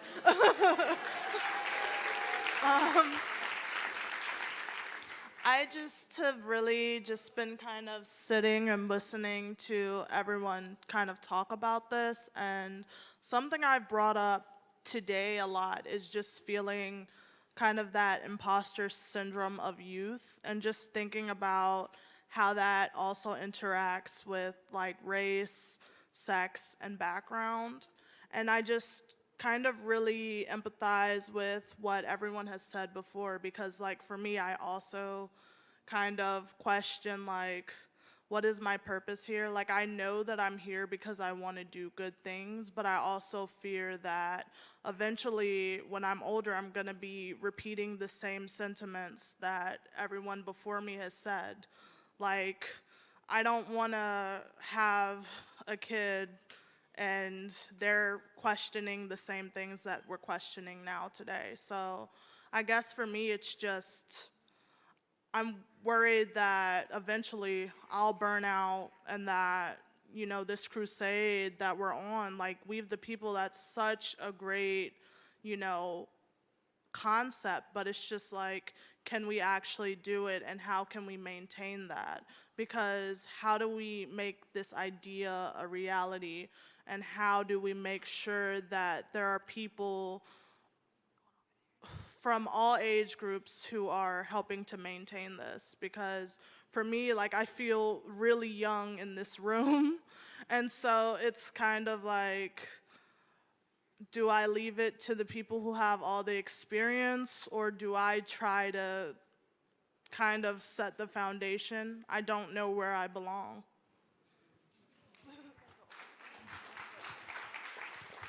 We're just sort of mixing the schedule here because it feels important to stay in this conversation a little longer. So we're going to stay in this conversation. Then I am going to ask Henry to do some version of your exciting PowerPoint, because Henry is the nation's leading expert on how movements form and movements, and I just want that voice to be here. But let's have like 3 more interventions from whoever. Hello, I've got the mic over here. David, to that point, and in response to the woman from Freedom Fighters organization, I really challenged the Aspen Institute to allow the people in this room to co-create this movement, because the design of the systems that govern us influence the way that people interact with each other in those systems. And I think the reason why we're all in this room is because we've demonstrated the capability to connect people where we live and our ability to lead. And so we're all here for a reason, and we need to be a part of the design, not just participants in this experience, but we need to be empowered to be a part of the design, leaders in this movement. Thank you. So, as an immigrant in this country, I really echo what you said, because part of what I think as an immigrant who has lived in this country, what I will invite you to leave the political correctness aside, because when you are unable and incapable of naming the things the way you are, you're less likely to be able to really affect change. So Colombia is still a country in war, and even though we have a peace agreement, part of the thing is having these conversations without an end in mind and being really authentic and say, I don't feel represented. I really appreciate that, because if not, like, I see the different points, but it's not like, oh, let's just agree to disagree. Then how do we move from there? So I would like you to put the political correctness and just really use civil discourse to admit that this is a structural, and structural things are not going to change just because we, give a hug to each other. That's nice. We're good at giving hugs. If you need one, I can give you one. But please, let's just really let's not be afraid of calling it the way it is. Even though I'm Latina, well, I have a lot of privilege. I am bilingual, I'm documented, I have a PhD that allowed me to be here. Otherwise, nobody will even listen to me. I'm still tokenized, but people who love me, who will call me, you're such a cute little thing. I'm like, okay, do I just bow so you can pet me? So let's just call on people. And I have said people, I know that seems really nice to you, but that's really disrespectful. Don't say it to me. How many of you will say that without being called the angry black woman or the angry Latina that is just going to speak against? So I think let's just be courageous enough and brave to call it the way it is. And that's where healing really can happen. Hi, everyone. Right here. I think a lot of what's coming up for me has been said, but what we're hearing is how do we make concrete change. I really liked the comment over here about the co-creation of the space, and the comment over there. I was an Aspen Ideas Festival fellow along with Jessica last summer, and that's how we met David and the Weave crew. And I can also share that as an immigrant, as a Latina, second day of the Aspen Ideas Institute, the morning that we left was the morning that the news had really broken about the child separations on the border. And so a lot of us had a lot of triggers that were coming up that day. And we got to Aspen and we were hopeful and there was a lot of opportunity. But by the second day, I met a lot of people that looked like me that wanted to go home. And to the comment over here, I think it was exactly that. Like, so what am I doing here? What am I going to get out of this? What are others hoping to get from me out of this? And realizing that there's a lot of opportunity in the room. A lot of it comes down to systems, power, and wealth. I mean, if we can't talk about wealth with Aspen, right, we're really missing something. And so a lot of that, I think, for people of color and immigrants comes to how are we going to affect change as we're accumulating wealth, which is very different from graduating from college, which is really different from having a strong career. How are we accumulating wealth at scale for Black, brown, immigrant communities is how we are going to actually then be the people who are hosting these summits, who are noted as the national leaders on movements, right? Because that's often what I think for those of us that have a lot of these things coming up, that's what we're missing. We don't quite yet on scale as a community have the power and the wealth to be able to do this. But I also questioned whether I should come to this opportunity. And it was actually someone who pushed me and said, you're failing our community if you don't show up, actually. And so by speaking up, which actually does take courage, this is our opportunity to, right now in the short term, talk to people who have wealth and power and even place, because a lot of our communities don't even have place anymore.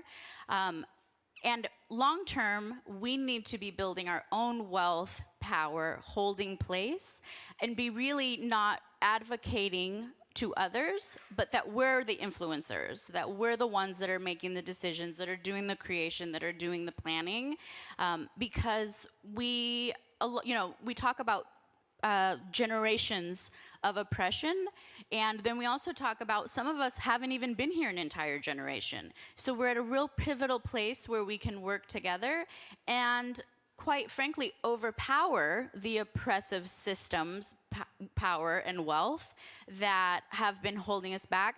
I just want to end with one quick note, because this occurred in Aspen last summer. Jessica and I really connected a lot over this.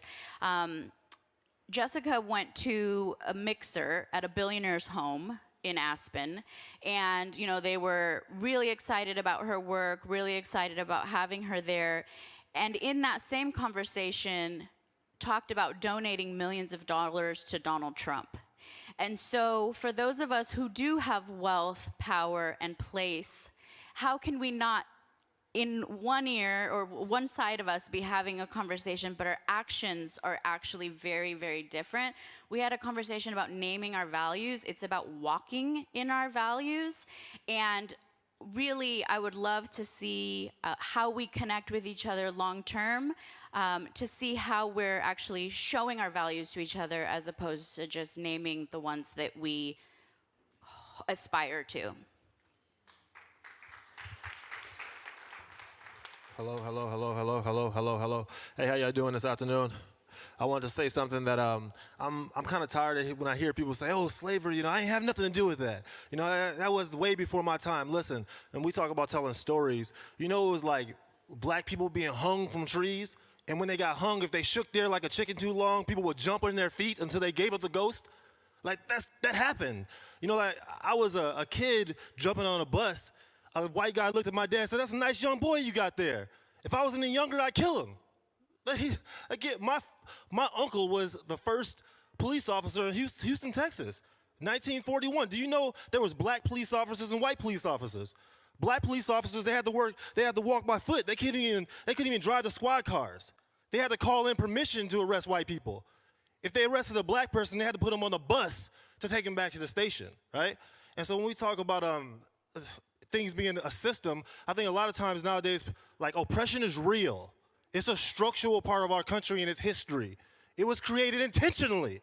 And nowadays it's been cloaked up in these trumped up laws and false media, and we don't even know how injustice is being sustained in this country, right? So let me break it down for you. Like, it's not regular for me to go on a train in Chicago in the morning and a German Shepherd sniffs me every morning.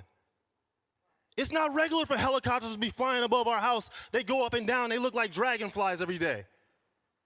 It's not regular for us to have to order our food through bulletproof glass windows every day. If y'all just got y'all coffee served through a bulletproof glass window, you'll be traumatized. It's not regular for you to walk into a pharmacy and all the cough syrup is locked up. It's not regular for every billboard in my community to say cheap divorces and $6,000 tax advances.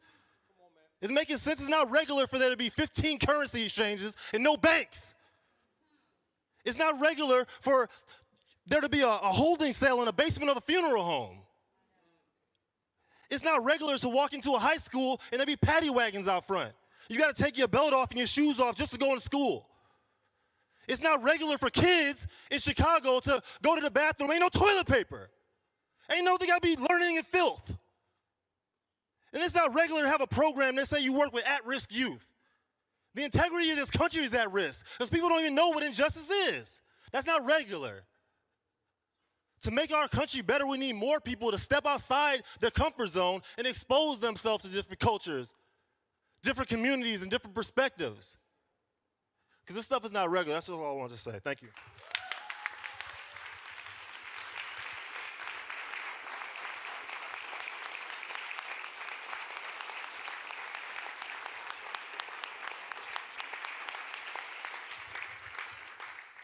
Yeah, man, don't forget about those food deserts too, right? Some communities with no grocery stores, right? You got to walk miles just to get groceries. Anyway, I'm Mike. I really appreciate being here. One of the things I was really excited about coming here is the opportunity to network with people that have great intentions, right? And I hear this, like, this moment is really about what do. We got all of these injustices. I heard my sister from South Carolina. I heard the young lady over here that said, okay, I'm one of the youngest people in the room. What do I do now? I came in the room like, I'm gonna meet 10 people today. I got 2 cards. If you got 2 cards in your possession, raise your hand. Right. This is what we do. You want to know what to do? Meet somebody. Don't meet somebody that just looks like you either. Meet somebody that is outside of your social norm. Meet somebody, if you're East Coast, meet somebody that's West Coast. Meet somebody that's Midwest. If you're Northern, meet somebody that's Southern, so that you can have a divergence of ideas and thoughts, so that when you go back home, you can hear a different perspective. So step 1, meet some new people. I started off thinking I'm going to meet 10 people, but after hearing these questions and after hearing, the struggle, if you will, about what to do next, I think I'm going to meet 20 people today. So I want to challenge every one of you in the room to at least meet 10 people. Say hi. Let that be step one. Hey, how you doing? Right? Step two, get their information and give them yours. Now, it's okay to meet people, right? It's okay to exchange information, but it's a whole different thing to actually call a person and email a person and carry on a dialogue. Let's make some new friends today. Let's build on the social capital that's in the room. How else are you going to change what's going on in your neighborhood if you go back with the same ideas that you came here with? I think I heard somebody say you can't fix your current predicament with the same thinking that got you into that predicament. Well, if you want some new thinking, say hi to who's next to you.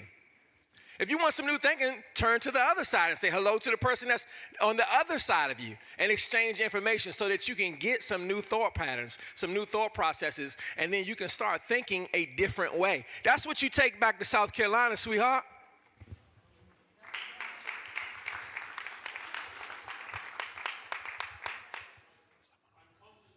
A half hour I had on, so I can safely say that was much more constructive than my PowerPoint presentation. So thank you everyone for sharing your perspectives. I want to try and honor the comment we began with, which was to try and share, this is maybe just 5 minutes of some of the thinking I've been doing, which maybe is something which is constructive as we go back across the country to wherever we've come from across this country. And that is to say, that perhaps the biggest challenge of our age is one we've begun to confront today and we confront over the next 3 days, which is we're seeing this world of participation beginning everywhere, right? This is the age of mass participation. Right now, there are measles outbreaks across this country. There are measles outbreaks across this country. Why is that happening? It's because anti-vaxxers are forming effective movements and communities, and they are persuading people in the face of all reason. They're persuading people that they shouldn't vaccinate their children. There are fake news, there are lies, there are half-truths. All around the country, all around the world, the story of our age is of people working out how to create movements around the truths and the falsehoods that they would like to see out there in the world. So the really challenging question, I think, for us as a community is we think about ourselves, many of us for the first time, we think about ourselves becoming part of a weave community, which is what are those things we can find that we do have in common? What are those things that link us together? How, recognizing the differences we all have and respect and celebrate, how can we find threads that connect us all? And we know that this project, I know this commitment for this project is over the years and decades ahead, is to make some progress on that. And just 3 reflections on thinking about movements that prove to be effective and why they prove to be effective. There are kind of 3 characteristics I think I draw attention to by way of some kind of a conclusion. The first is the type of leadership we often see with movements is often not the traditional form of leadership, right? So particularly we in the social entrepreneurship space, have got very good at superstars, right? We're very good at people who have amazing personal stories, who own personal narratives, and they try and launch projects that never get bigger than them because they take up all the space.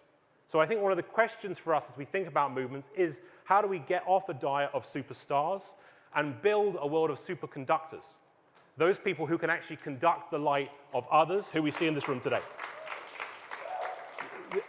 The second thing I think we all have to challenge ourselves with is how do we put mission over organization, mission over brand? Most of us here, not everybody, but most of us work for an organization. Our job is to represent that organization. But so often we're limited by that. So often we're limited because we want to get our organization first. We want our organization to get the credit. And we know the problems we're facing. They are so much bigger than any one organization. So the second thing I think we often see with effective movement making is people who are prepared to put the overall mission ahead of their organization.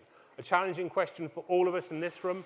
I run large organizations. This is a real problem. I understand it's a real issue. But are we prepared to put the common good over the corporate logo, over the objectives of our own organization? And the third thing I think that we want to keep an eye on is what the responsibility we all have as a community of trying to focus ourselves. So much of the world right now is this world where we just see spikes, right? We see these things flaring up all day long, every day. We have this diet online of things that flare up. We have this diet in the news of things that flare up. The anxiety, the loneliness, and depression across this country often come because we live in this world where everything seems like it's spiky and it's a crisis all of the time. And of course, there are real crises. And of course, there are real moments where things should surge up. But I also think part of the weave movement is not just to tend to the spikes, but to tend to the pulse. How is it things can get a little bit better day after day after day? Because one thing that we know is if we want to shift outcomes, it will be because of the dedicated work of people in this room. I want to finish by saying this, which is I thought the last speaker before me made such an important point, which is to say the most important way we can build this culture around this project is for us to become a community in the next 3 days, to get more cards, to share more truths, to hear more perspectives, even if they are uncomfortable, that bring us closer together. I think there couldn't be a more fitting way to think about this session than that challenge. And I'm really pleased to introduce our final speaker today. From South Carolina, my favorite state, we have Adela Mendoza.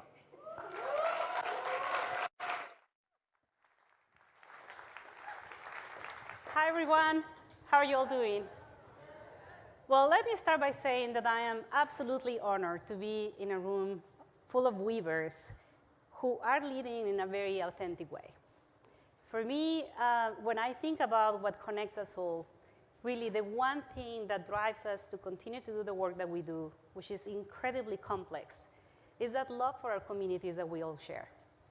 And so I know that we are not going to solve the very complex issues that we're trying to tackle in our communities overnight. But I hope that you all can feel how important what you do every single day really is.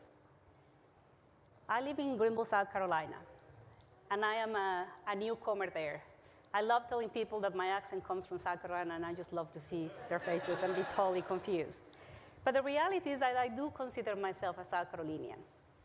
And the work that I do is very personal to me, because what I'm really doing is building bridges of belonging for children who have been brought to this country by parents who love them so, so much that they left everything that they knew behind so that they could have a chance to pursue a dream that was shapeless when parents started dreaming of, but that slowly is becoming real because of the work that many of you do on a daily basis. And so the Hispanic Alliance is a convener organization, and we bring people together from many different sectors, individuals who are not Hispanic, who may not even speak Spanish, but who share our common goal and our common vision for a shared future. The future that I dream of is no different from the future that you dream of. And what we tell our children every day is that it really doesn't matter what people think of them. What matters is the voice within that we want to help them listen to on a more regular basis. We are living in a very difficult environment all across the US, but especially in South Carolina. We have a very painful history of social segregation.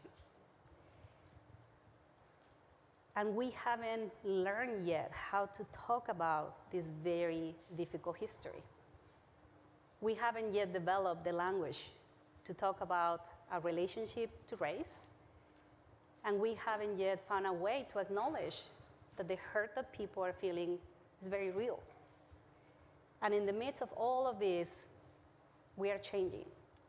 Like many communities across the US, South Carolina is becoming increasingly more and more diverse.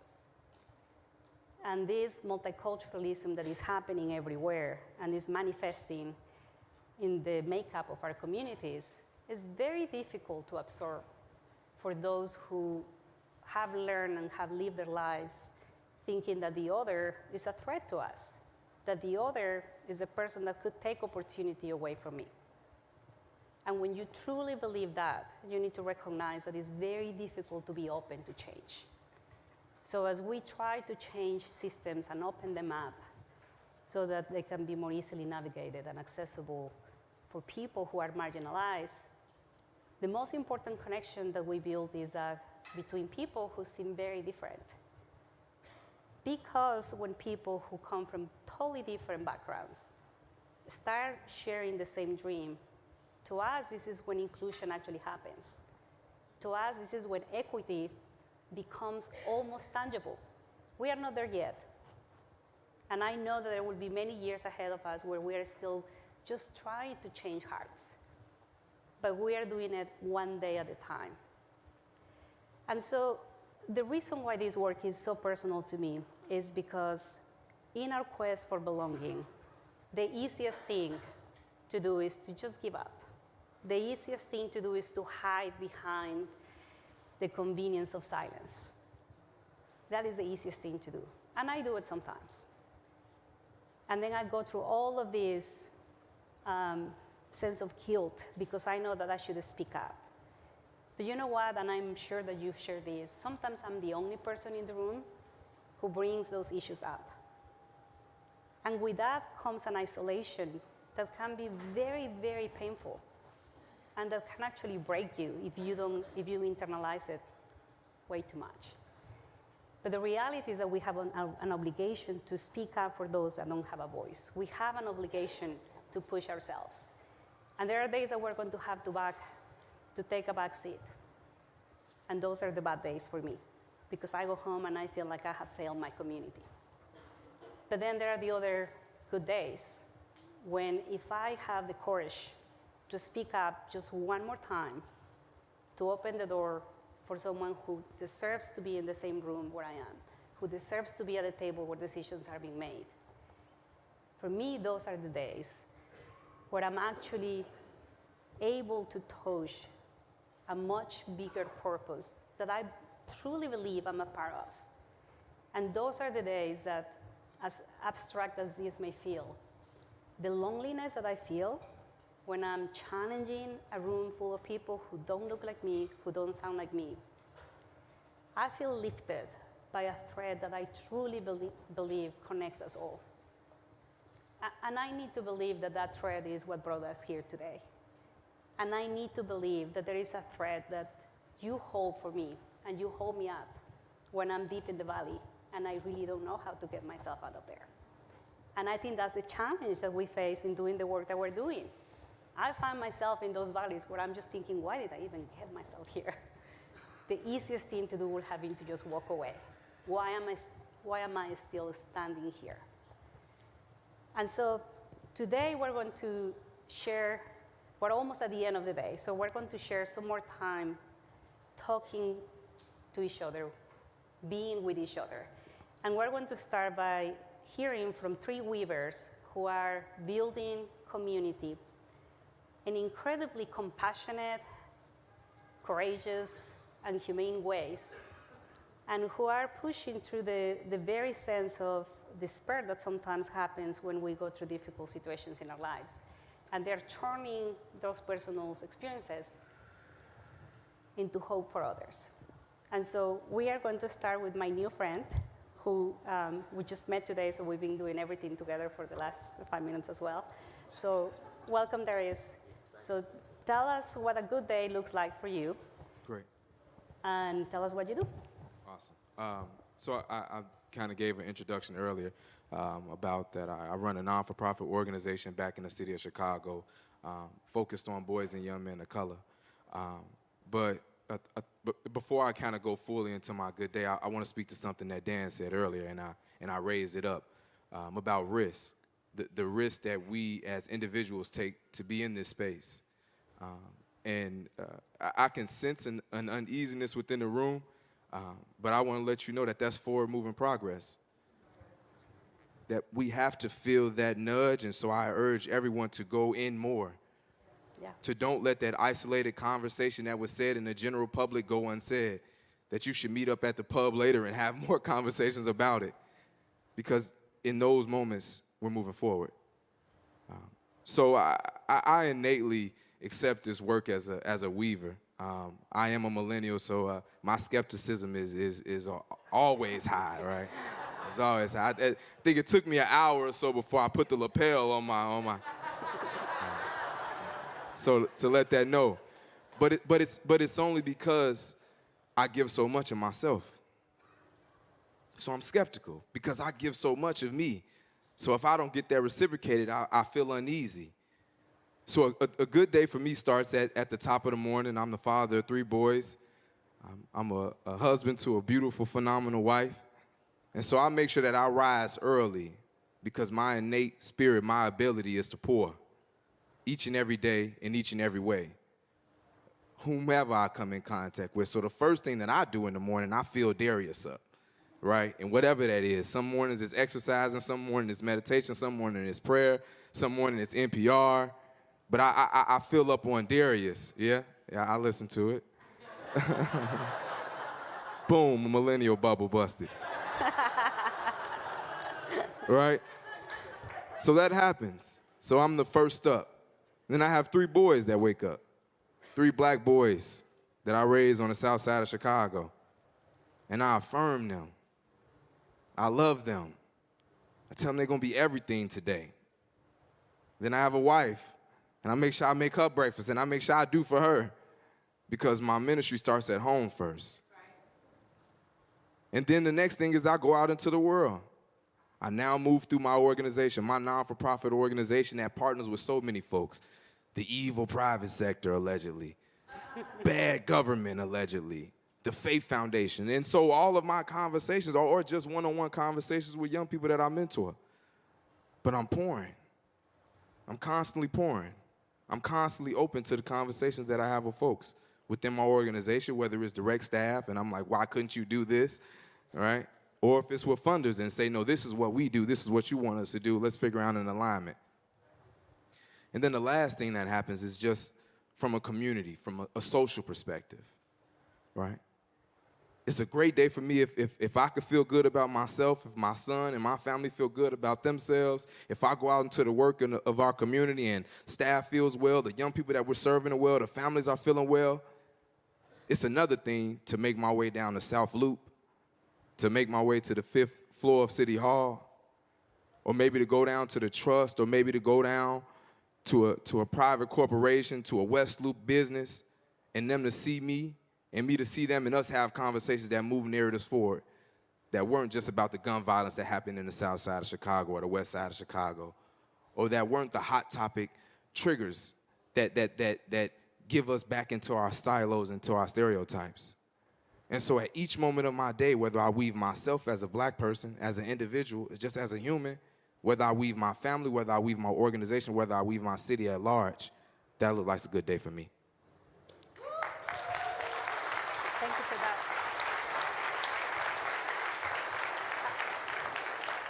And earlier we were having this conversation about how all of these pieces that make us whole are not always symmetric. Yeah. And that we feel ourselves being pulled in all kinds of directions. Yeah. So can you talk to us a little about how do you reconcile those pressures that you feel from your community? And we know that those social issues are not going to wait. Yeah. So again, too, I think that, you know, we come from communities, and I'm mindful to not be the face for black communities, to not be the face for black males, right? I am one individual with a lived experience. My identity connects me to certain communities, but the way I think may very well connect me to this community, right? And so for me, I'm blessed and privileged enough that all of me is in everything that I do. What I do professionally equally matches up what I do personally, right? And so because I'm my full self in everything that I do, it is less complicated, I would say, because I'm in everything that I'm in, I'm fully present. Now, I'll be candid, I work with an organization. My organization has a very strong affinity, right? Boys and young men of color. But I think sometimes and oftentimes there's a conversation that men can just have, right? That isn't necessarily limited to race, but it just can be just a man conversation to be had. And as well, women can have these same type of conversations. So what I do is that I'm mindful of the needs and the voices of my community, right? And I carry those conversations into the rooms that I go into. But then I'm also mindful of the folks that I'm coming into space with and their lived experience and how they feeling. And so as a weaver, I'm in the middle of the two of those, right? Because for some of the boys that I represent, right, they very well just want to like be able to play Fortnite and like eat pizza and like have fun, right? They're not as interested as being public servants. They're not, right? And there's the folks on the other side that feel that same way. So I think for me, I just always try to be mindful of my role and my space in things, and always knowing that all of us have a human aspect, and how can I get to that point? Thank you, Darius. Thank you so much.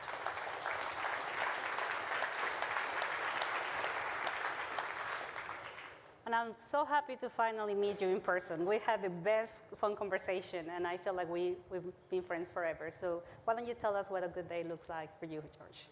All right, so for those of you that I haven't yet met, my name is George Smith, and it's not an alias, that's my real name. So I grew up in a very small town in rural Vermont, ended up getting into the technology field and worked for IBM for about 20 years. And then a few years ago, I decided to give that up and go back to a rural community because I saw a need. And I'm very thankful to be here today. Don't know why I'm getting so emotional, but when the question was presented to me about what is a perfect day to me, I really look at it from 3 different perspectives. There's the selfish thing. What is it that I would like to do to have it be a perfect day? It could be something as simple as just knowing that I get to get up in the morning and go spend some quality time with my grandkids. Or maybe it's going off and riding on my motorcycle out through the mountains. But then there's the business side of me, which is a very strong part of me because of all that time I spent at IBM and pursuing a career and trying to lift myself out of the gutter, literally. Most people don't know. I've been homeless more than once. But it's what you do with your circumstances and using your self-discipline and determination to better your situation, to get up and get out of that valley, as was said earlier, and do something with yourself. We all have hard times and struggles that we go through, but at the end of the day, it's up to you. You have to take responsibility for yourself and for your actions, and if you want to see the change in your community, you have to take the initiative to make the change. It takes a lot of courage, it takes a lot of strength. But to me, another part of it too, the third angle when I'm talking about a perfect day, it's actually, for me, like I did recently, we hosted a benefit concert for our community. Had 4 bands there, had some breweries, had a lot of people show up that were friends and family that drove from, several states away. And at the end of the day, just knowing that we were able to put together an opportunity for a bunch of people in the community to come together and have some fun. To me, that's what a great day is. Thank you. And we talked a little bit about this before, but we know that a lot of the communities that we are trying to serve and we're trying to include, and basically everything we do is geared towards inclusion of those who may not be part of our conversations and opportunity. When you were in those moments, when you were so removed from opportunity, where things were not looking so good for you, what were the elements around you in your community that allowed you to either take a reaching hand or to reach out to others for help? It's very difficult to really kind of sum up in the limited amount of time. But again, the first time was, when my house burnt down. I know I mentioned this in a conversation with a few people, and I was young at the time. I felt like, why me? But then the Red Cross stepped in. They helped our family out, and we were able to get back on our feet.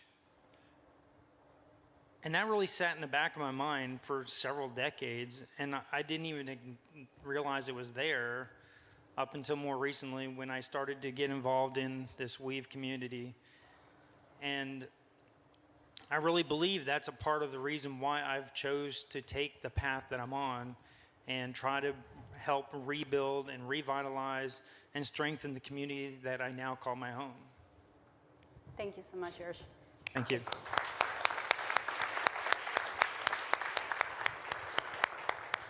And then last but not least, for sure, Sarah, you very quickly became kind of one of those old friends that, you meet someone instantly and feel that you have known each other for many, many years. So go ahead and tell us about your concept, your idea of what a good day looks like. So first, I'd like to say that I am honored and humbled to be here today in the presence of much greatness. And I don't know if my story even compares to other people's life stories. I know the focus today is to be vulnerable, so I'm going to tell my story. okay. So I have to think about it in context of what we've talked about all day today. So I don't know if mine even compares to other people. So I am a pharmacist by trade. I am from Athens, Ohio. So my name is Sarah Adkins. I'm from Athens, Ohio, which is Southeast Ohio, Appalachia, if you say that way, Appalachia or Appalachia or whatever you say, right?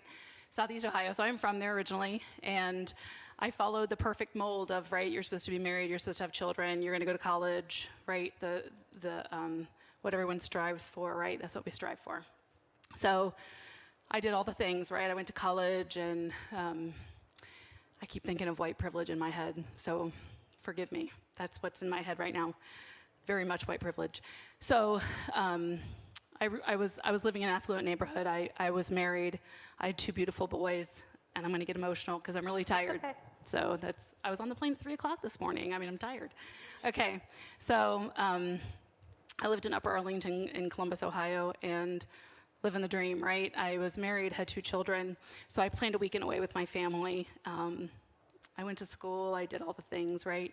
So I came home from my vacation with my mother and my sister to find my husband had shot my 2 children and shot himself. So along those lines, I want to say that I was wealthy. Okay, I was a pharmacist, I made a lot of money, right? So after that happened, I really wanted to understand that for me, it definitely was a lot of white privilege, and I had money, and I had house insurance, so people came in and cleaned up my house. I was able to pay for a funeral for my children. I got 2 for 1, by the way. That's right, 2 for 1. But I was able to pay for it, so I started a foundation. It didn't go very big, right, because it takes a lot of effort to run those things. But I was thinking about the mothers and the families whose children got shot in their homes and they couldn't pay to have it cleaned up. So the intent of my initial foundation was to help pay for those things because you can't prevent everything, right? We talk about prevention and bullying and trying to prevent all those things, and that's fine. But there are people in the world, Darius says, that are evil. There's good and bad, right? So there's definitely good and bad. So my goal was to help clean up those homes that people couldn't pay for. Fast forward, right, 9 years. That was in 2010. So I'm home now, so I live in Southeast Ohio. I spent about a year in the same bed with my family. And I also want to say that my childhood was nothing but ponies and rainbows. Ponies and rainbows. I had a wonderful life, a very humble life. We were raised in a church, amazing parents and amazing sisters. So I feel like I was given a foundation to be successful in the journey that I was going to have with the trauma. So a lot of what I look at too is this is my burden to carry. This is my burden to bear. That's okay. I'm bearing it, and that is okay, and it's mine to carry. I did make a joke, though. I use a lot of things in humor. And I moved back to Athens. I told my parents, I was like, hey, I need a garage with enough space for all my baggage. So I need a place for that. So it was good. So anyway, what I do now is I work in Southeast Ohio. Ohio State College of Pharmacy employs me, and they took a risk because I could have been crazy. I still am crazy. I think David Brooks would agree. A little crazy. They took a risk, but I enjoy. I bring students down from Columbus to Southeast Ohio on rotations. I'm actually trying to start a free pharmacy. I'm on a mission. We'll see how it goes to help the people of Southeast Ohio. I actually try to just touch the people that I can touch. It's simple. I'm pretty simple. It's easier for me, though, than trying to solve world problems. So a good day for me is when I can get up and drink a cup of coffee, because that's all I want to do, really. I kind of wanted to dread my hair, but I was told that I probably shouldn't do that. I don't know. I get to shave it off. I'd look funny if I was bald. It wouldn't work for me. Anyway, get some neck tattoos, maybe. I don't know. Drink a cup of coffee. And literally, if I can help one person in my day, even if it's a smile or one of my students, that is really all I need. So I know we're talking about big world-class things here, right? I mean, this is a huge, huge issues that we are discussing today, but I know what I can touch that's within my arm's reach. So a good day for me is giving a smile to somebody or helping somebody pay for a funeral, even $500. Thank you. Thank you.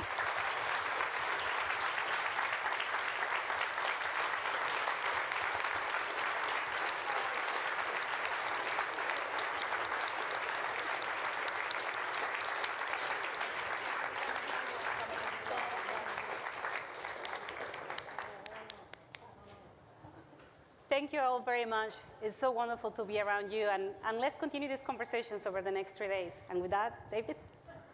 I'll just close this up in 5 minutes.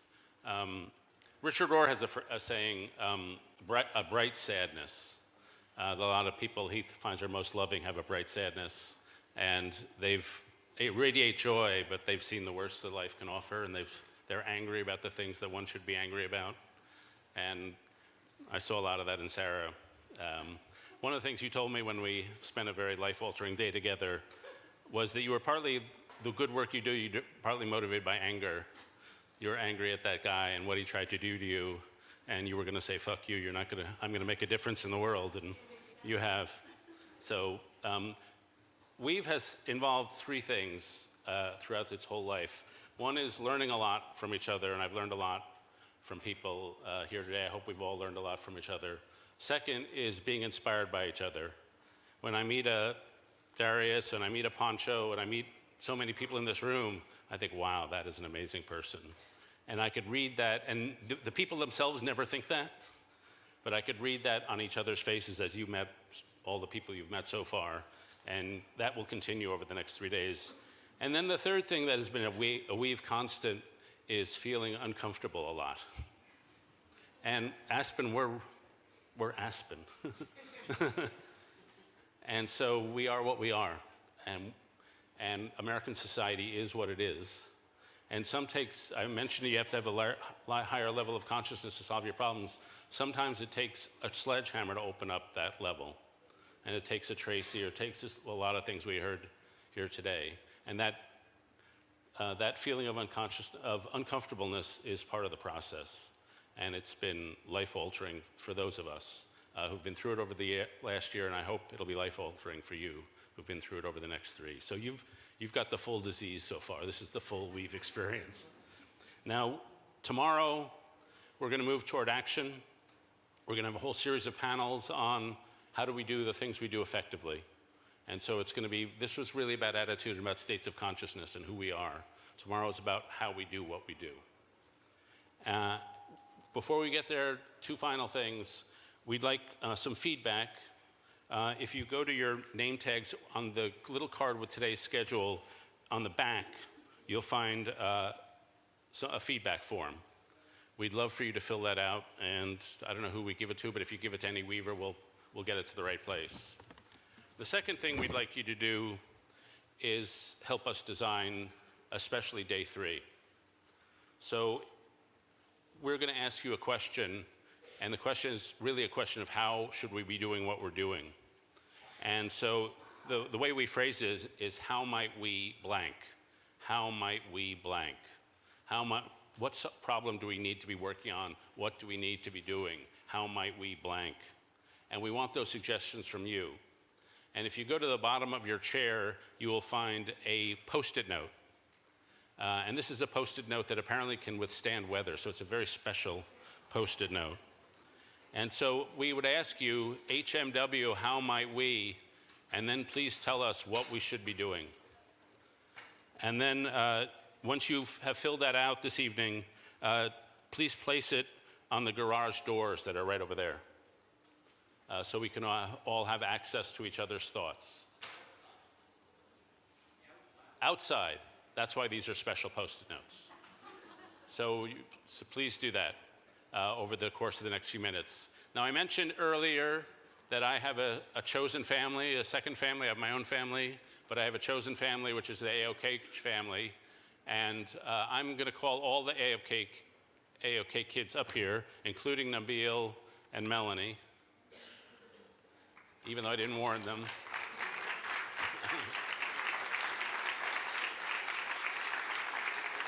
David. How are you? Visa is going to close us out with a song later, but before we get to that, the banners around here have been painted by the AOK community.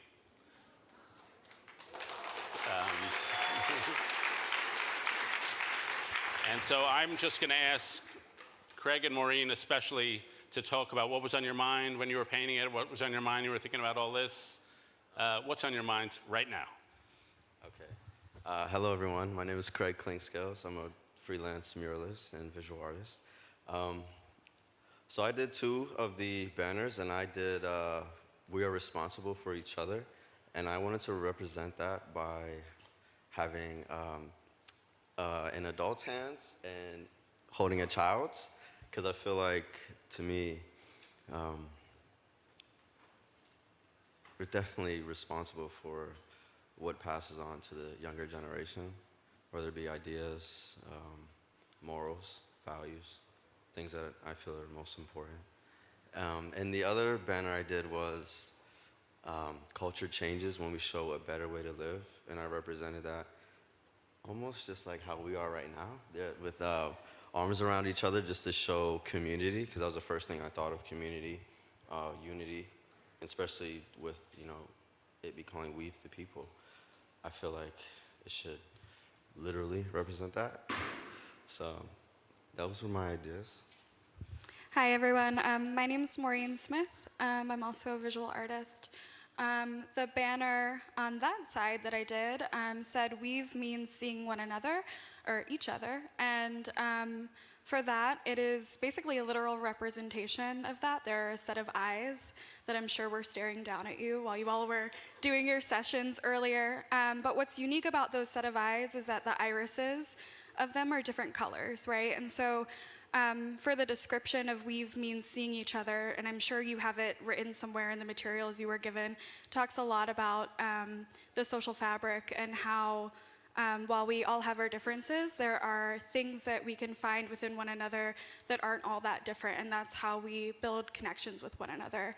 And so I wanted to create a set of eyes that sort of resembled that, an acknowledgement of all identities, but an understanding that within our differences, there is a lot of power to build connection.